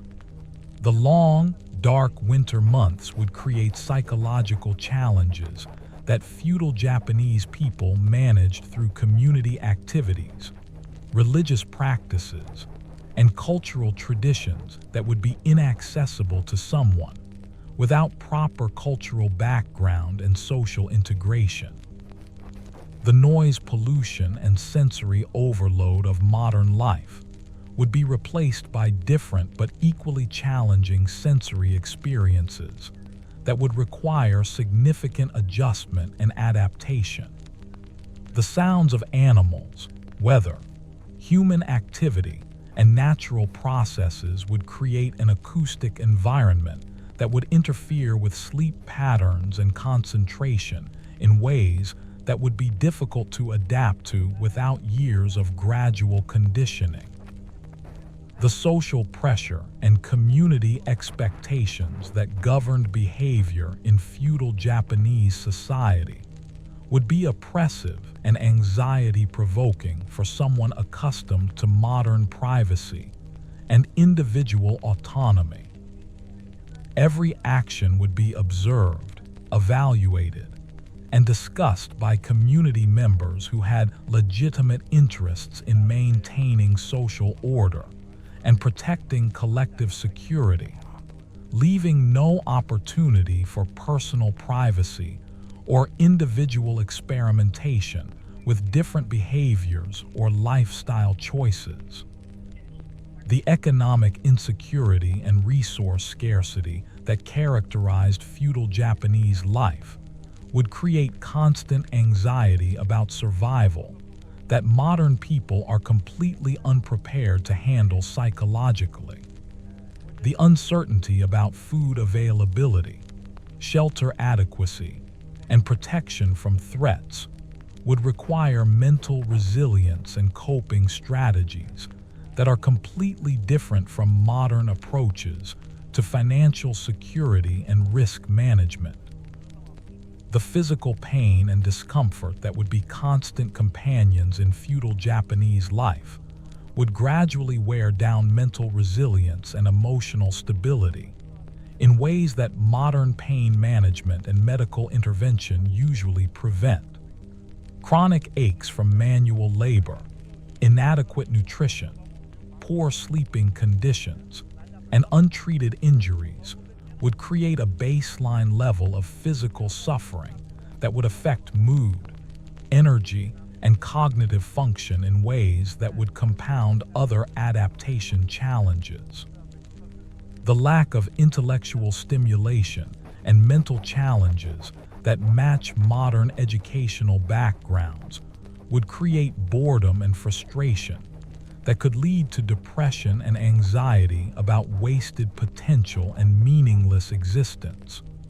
The repetitive nature of agricultural work and craft production would provide little satisfaction for someone accustomed to complex problem solving, creative thinking, and intellectual engagement in professional and personal activities. The gender role restrictions and social expectations that governed feudal Japanese society would be particularly challenging for modern women who are accustomed to educational opportunities, career choices, and personal freedoms that were completely unavailable to women in traditional Japanese society. The legal subordination, economic dependence, and social limitations that defined women's lives would be psychologically devastating for someone raised with modern expectations about gender equality and personal autonomy. The marriage and family formation systems that were based on economic arrangements and family negotiations, rather than personal choice and romantic attachment, would eliminate the emotional support and companionship that modern people expect from intimate relationships. The inability to choose partners based on compatibility and attraction would create relationships that might provide economic security, but would lack the emotional satisfaction that modern people consider essential for psychological well-being.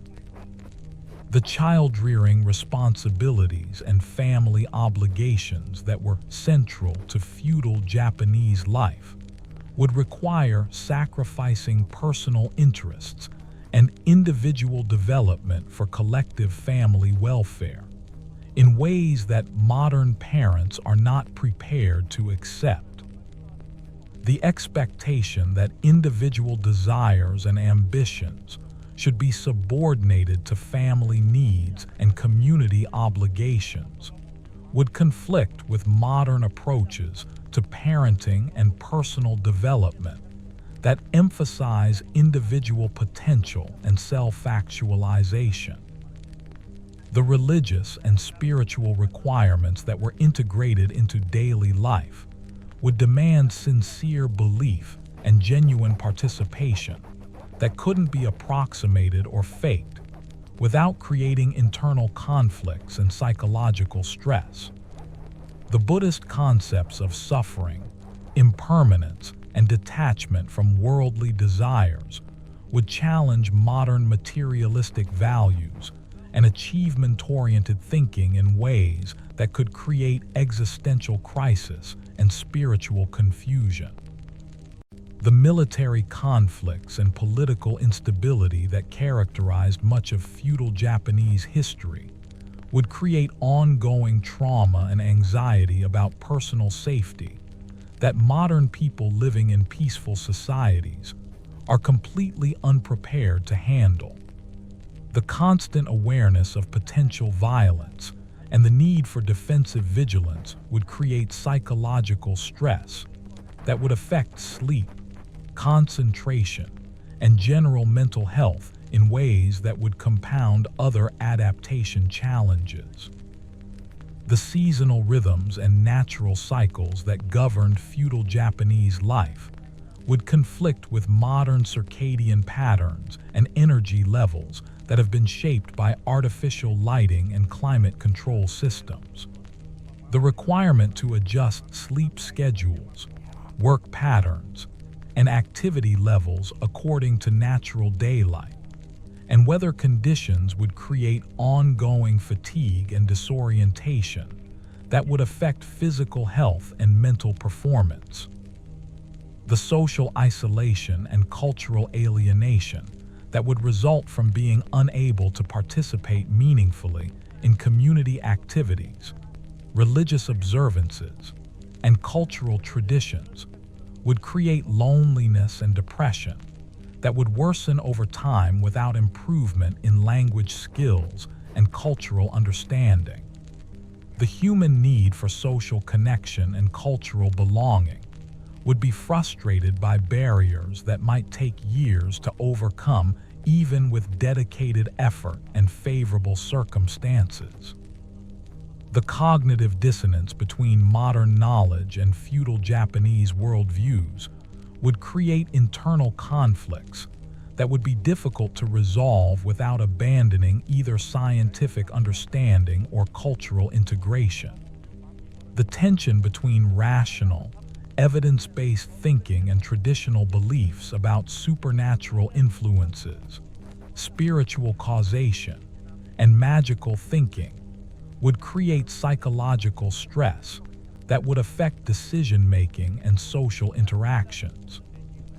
The loss of modern conveniences and technological capabilities would create ongoing frustration and grief for the lifestyle and opportunities that had been left behind, while the inability to recreate or obtain these modern advantages would reinforce feelings of helplessness and cultural displacement. The constant reminders of technological limitations would prevent psychological adaptation and acceptance of feudal Japanese living conditions. The physical transformation required for survival in feudal Japanese society would be slow, painful, and potentially incomplete, depending on age and initial fitness levels. The development of calluses, muscle strength, cardiovascular endurance, and resistance to weather exposure would take months or years, while causing ongoing discomfort and physical limitations that would affect productivity and social acceptance during the crucial adaptation period. The dietary changes required for feudal Japanese nutrition would cause digestive problems, nutritional deficiencies, and food cravings that would affect energy levels and mental clarity, while your body slowly adapted to completely different nutritional sources and eating patterns. The high fiber content, limited protein, and unfamiliar flavors would create ongoing discomfort that would interfere with other adaptation efforts. The sleep disruption caused by unfamiliar sleeping arrangements, temperature variations, noise levels, and social proximity would create chronic fatigue that would affect immune function, emotional regulation, and cognitive performance in ways that would make other challenges more difficult to overcome. The lack of adequate rest would create a downward spiral of decreasing resilience and increasing vulnerability to physical and mental health problems. The learning curve required for acquiring essential survival skills would be steep and demanding for someone starting with no relevant background knowledge or physical conditioning. The development of agricultural knowledge, craft skills, social awareness, and cultural competency would require years of dedicated effort while providing minimal economic return or social recognition during the lengthy apprenticeship period. The economic disadvantage of starting with no capital, no credit, no family connections, and no proven track record would make it extremely difficult to establish any kind of stable livelihood or accumulate resources for improving living conditions. The feudal Japanese economic system provided few opportunities for rapid advancement or significant improvement in circumstances for people without inherited advantages or exceptional skills. The legal vulnerability of having no established identity, no family protection, and no social connections would leave you exposed to exploitation, fraud, and abuse without effective recourse or protection. The informal networks of mutual obligation and reciprocal support that provided security for established community members would be inaccessible to someone without proper social credentials and historical relationships. The transportation limitations that restricted mobility and communication would make it difficult to escape unfavorable situations, explore alternative opportunities, or maintain connections with helpful people or resources in different locations. The slow pace of travel and the dangers associated with movement between territories would severely limit options for improving circumstances through geographic mobility.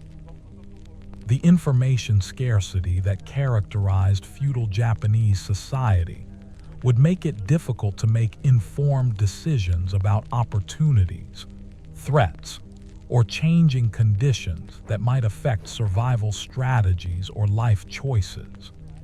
The months-long delays in receiving news and the unreliability of second-hand information would create uncertainty that would make planning and preparation extremely challenging. The political instability and changing alliances that affected feudal Japanese territories would create ongoing uncertainty about laws, taxes, military obligations, and social expectations that could change suddenly and dramatically based on conflicts and power struggles that were completely beyond individual control or influence.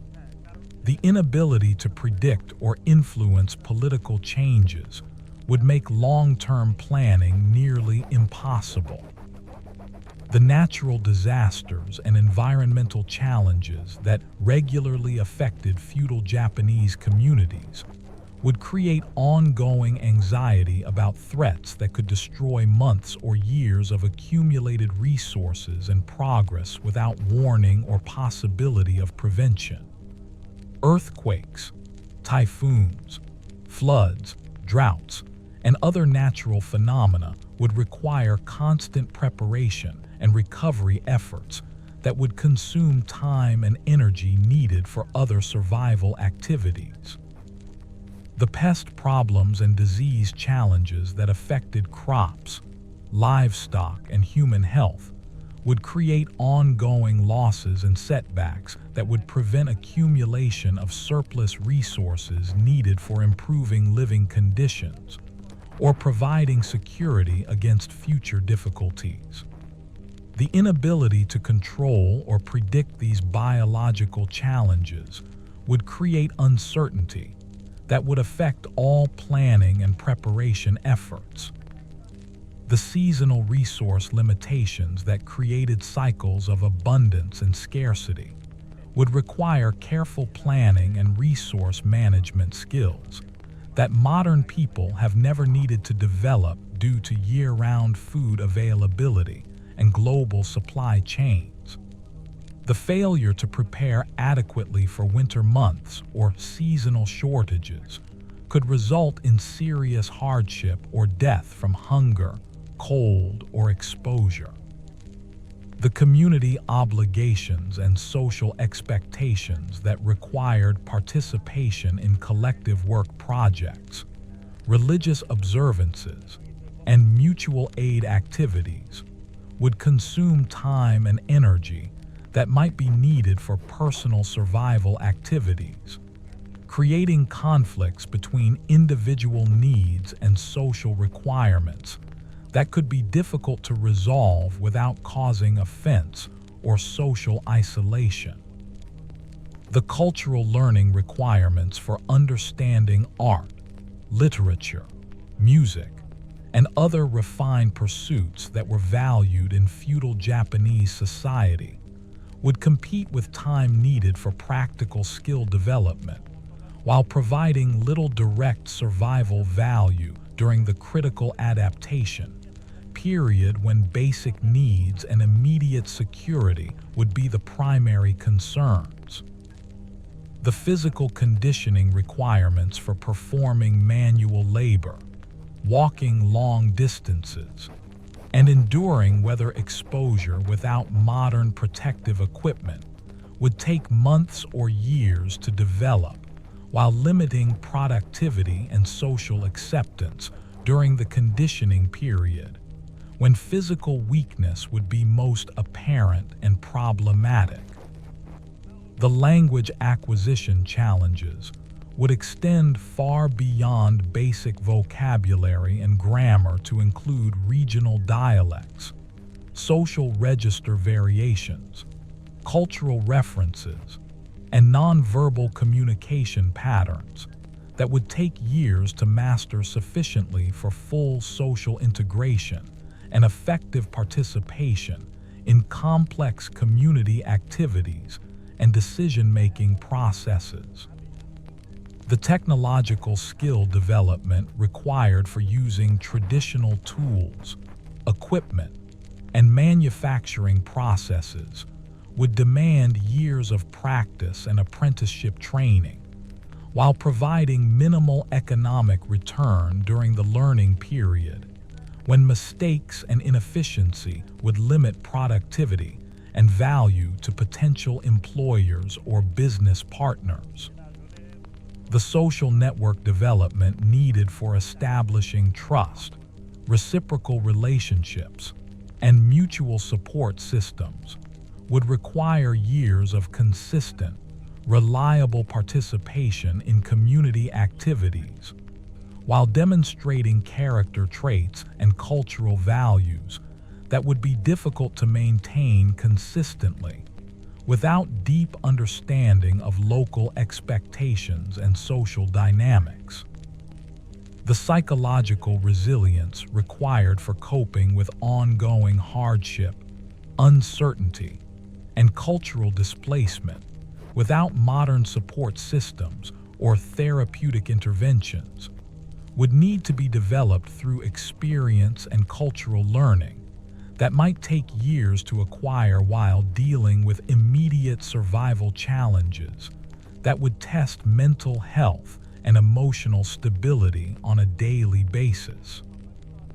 In the end, the brutal reality is that feudal Japan was not a romantic adventure or an interesting historical experience, but a harsh survival environment that required specific knowledge, skills, and cultural adaptation that modern people simply do not possess, and could not acquire quickly enough to survive the immediate challenges of food, shelter, social acceptance, and physical safety that would determine your fate within days or weeks of arrival in this unforgiving world, where every advantage of modern civilization had yet to be invented. The morning rituals that modern people perform automatically, without conscious thought, would become impossible puzzles in feudal Japan, starting with something as basic as personal hygiene and grooming. Your toothbrush, toothpaste, deodorant, soap, shampoo, and all the other products that make daily cleanliness manageable simply wouldn't exist in forms that you would recognize or know how to use effectively.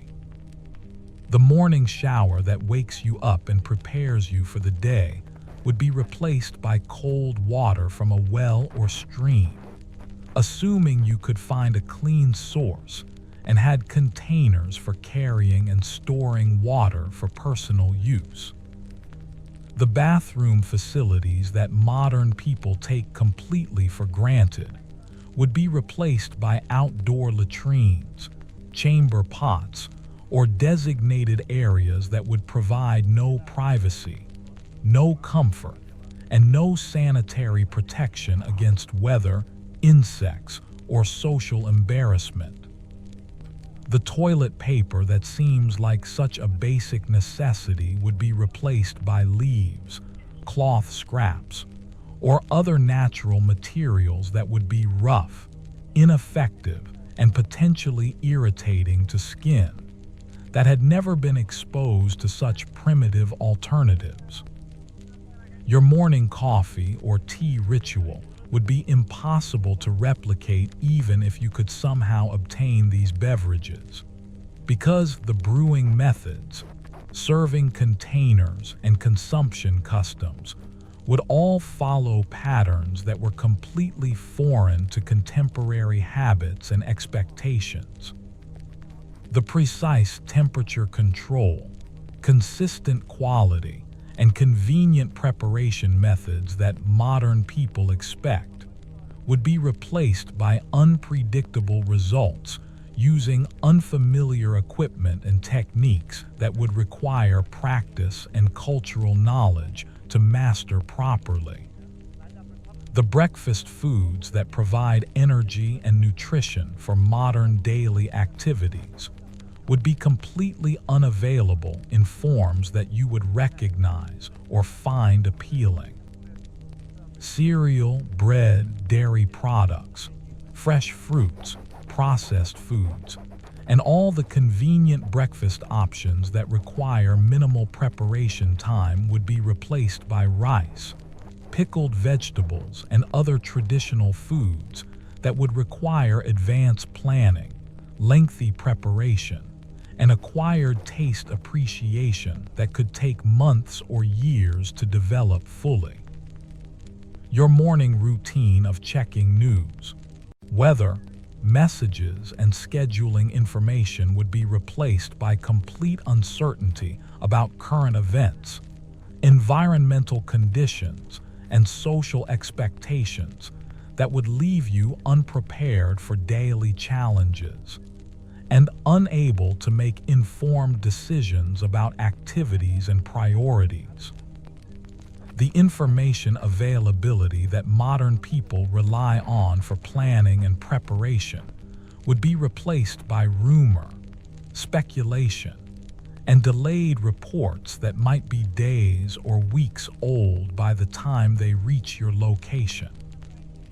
The clothing selection process that modern people perform based on weather forecasts, social expectations, and personal comfort preferences would become a complex cultural negotiation involving seasonal appropriateness, social status communication, and traditional conventions that would be completely unfamiliar and potentially dangerous to get wrong. The wrong color combination, improper layering, or inappropriate fabric choice could mark you as socially ignorant or culturally disrespectful in ways that could affect your safety and opportunities throughout the day. The transportation planning that modern people do automatically when leaving home would become major logistical challenges involving walking distances that would be exhausting for someone unaccustomed to pedestrian travel, route planning without maps or GPS guidance, and timing calculations based on natural daylight and weather conditions rather than artificial lighting and climate-controlled environments.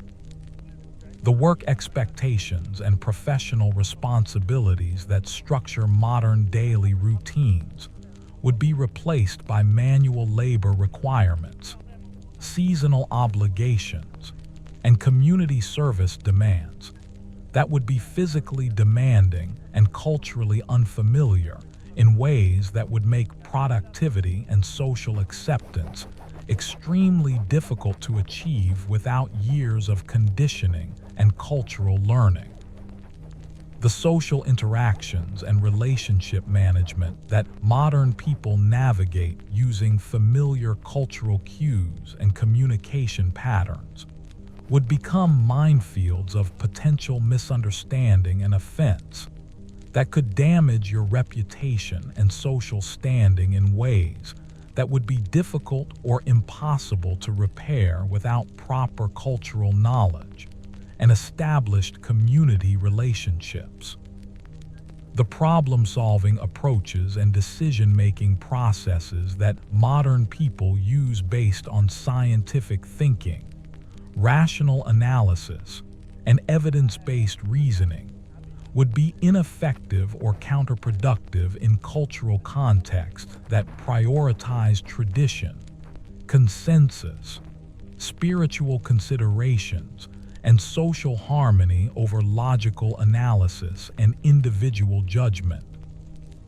The stress management and emotional regulation techniques that modern people rely on for maintaining mental health and interpersonal relationships would be inadequate for dealing with the constant uncertainty, physical discomfort, social pressure, and survival anxiety that would characterize daily life in feudal Japanese society without modern support systems and therapeutic resources.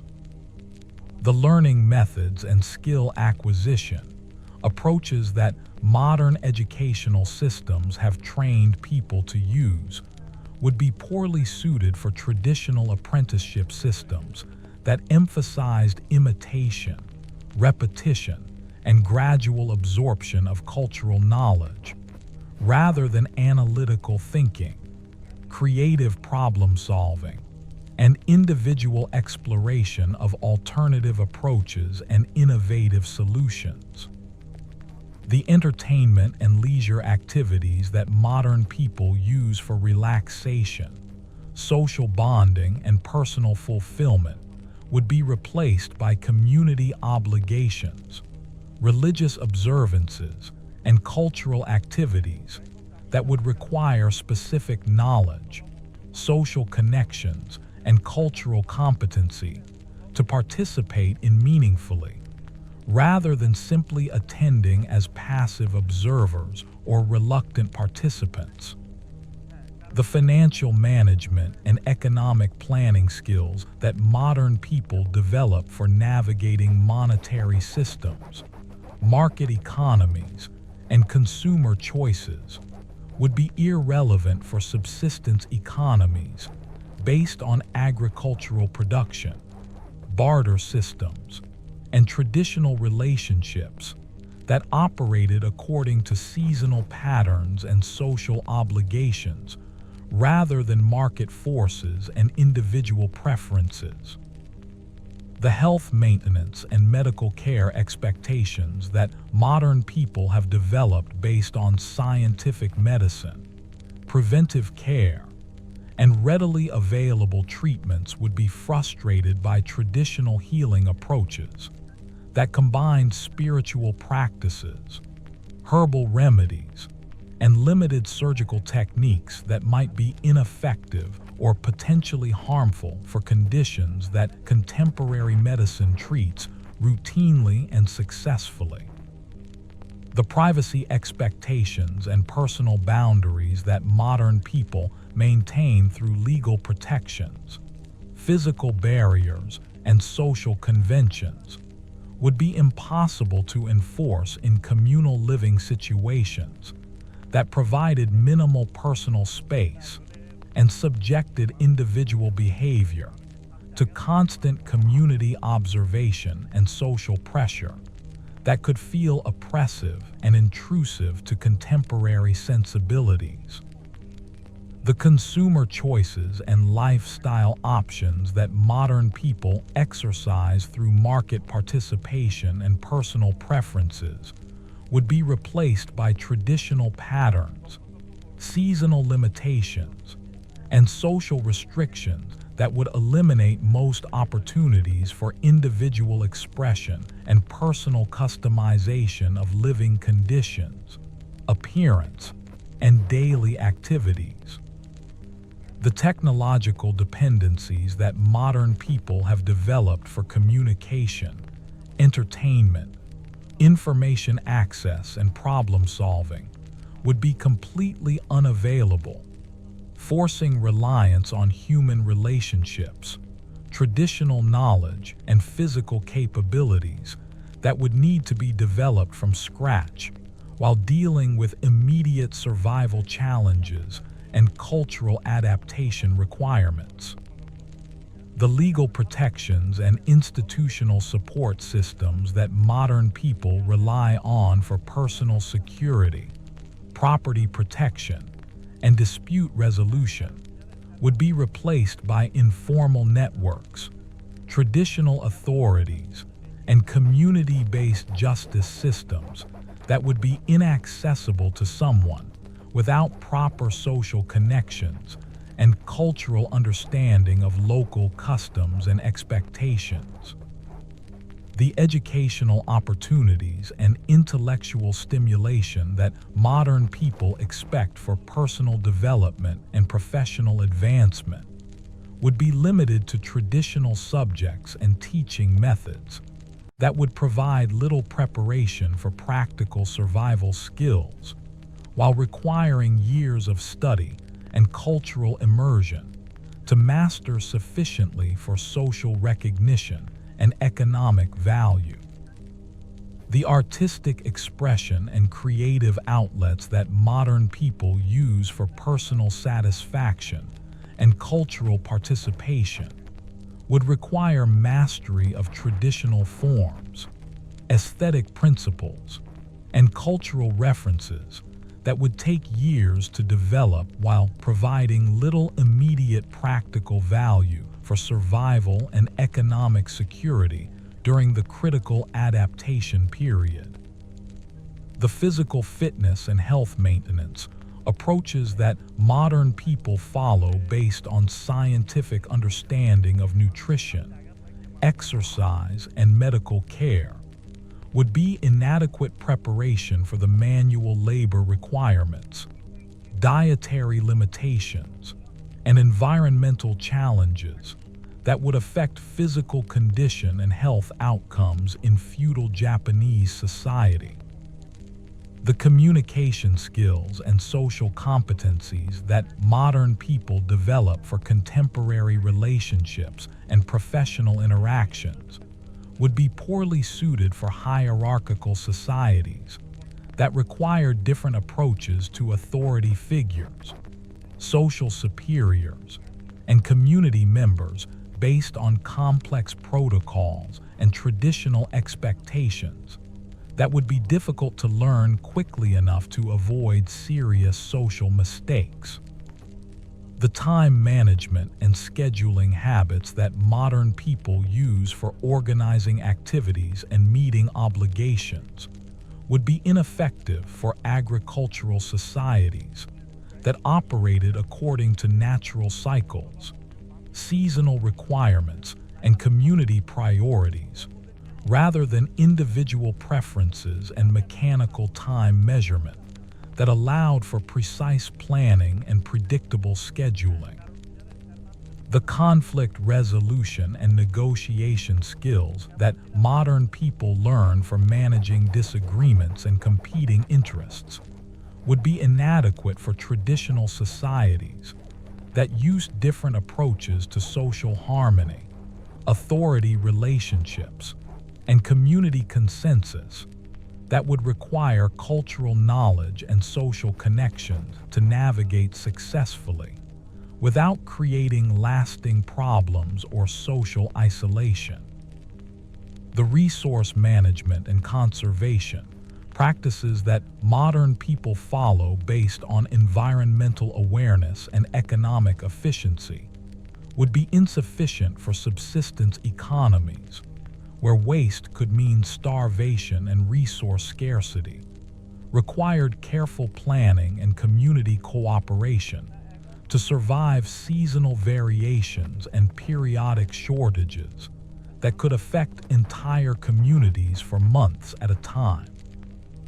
The psychological resilience and emotional coping mechanisms that modern people develop for dealing with contemporary stresses and life challenges would be inadequate for the constant physical discomfort, social uncertainty, and survival anxiety that would characterize feudal Japanese daily life without modern support systems, therapeutic interventions, and institutional protections that provide security and emotional stability. The social networking and relationship building skills that modern people use for creating personal and professional connections would be poorly adapted for traditional societies where family lineage, regional origins, and hereditary status determine social opportunities, and where establishing trust and mutual obligation required years of consistent demonstration of character and cultural competency. The decision-making processes and risk assessment approaches that modern people use for evaluating options and planning future activities would be ineffective for environments where incomplete information, unpredictable events, and limited alternatives required different strategies for minimizing danger and maximizing survival chances under conditions of uncertainty and resource scarcity.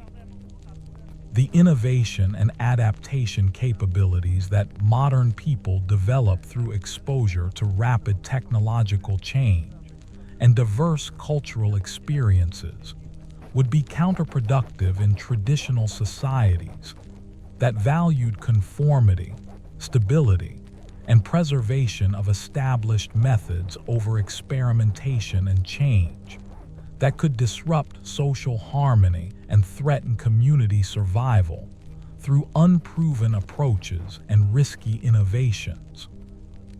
The personal identity and self-concept that modern people develop based on individual achievement, personal choice, and self-determination would be incompatible with feudal Japanese society that defined identity through family relationships, social obligations, and community roles that were largely determined by birth circumstances and cultural traditions rather than personal ambitions and individual characteristics.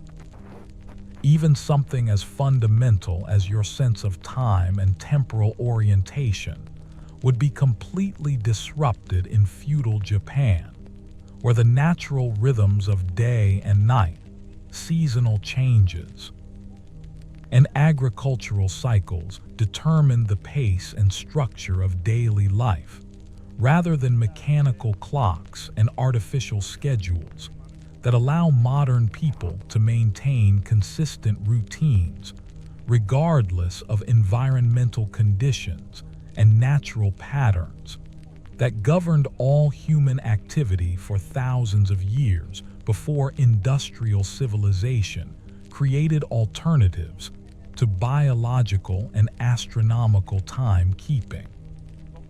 The profound realization that would gradually dawn on you, assuming you survived long enough to gain this perspective, is that modern civilization has created a completely artificial environment that shields contemporary people from the fundamental realities of human existence that our ancestors faced for millennia. Every convenience, every comfort, every assumption about safety and security that modern life provides represents solutions to problems that would immediately reassert themselves with devastating force the moment you found yourself stripped of technological support and cultural familiarity that have become so integral to contemporary existence that most people never even recognize their dependence on these systems until they are suddenly and completely unavailable. Your inability to survive even a single day in feudal Japan wouldn't be a personal failing or a sign of individual weakness, but rather a testament to how completely modern civilization has transformed human life in ways that have made contemporary people entirely dependent on technological and social systems that didn't exist for most of human history. The skills that allowed our ancestors to survive and thrive in pre-industrial societies have been systematically eliminated from modern education and experience, replaced by specializations and dependencies that would be completely useless and potentially dangerous in environments where survival depended on practical knowledge, physical capabilities, and cultural integration that modern people have never needed to develop and would find almost impossible to acquire quickly enough to avoid the immediate consequences of complete cultural and technological displacement. This sobering reality reveals the extraordinary fragility of modern existence beneath its apparent comfort and security, demonstrating how quickly and completely contemporary people would be overwhelmed by challenges that previous generations considered routine aspects of daily life, challenges that shaped human character, community relationships, and cultural values in ways that modern people can barely comprehend from the artificial safety of technological civilization that has insulated us from the fundamental realities of human survival that would reassert their ancient dominance the moment we found ourselves alone and unprepared in a world where every single day would be a battle for survival that we would almost certainly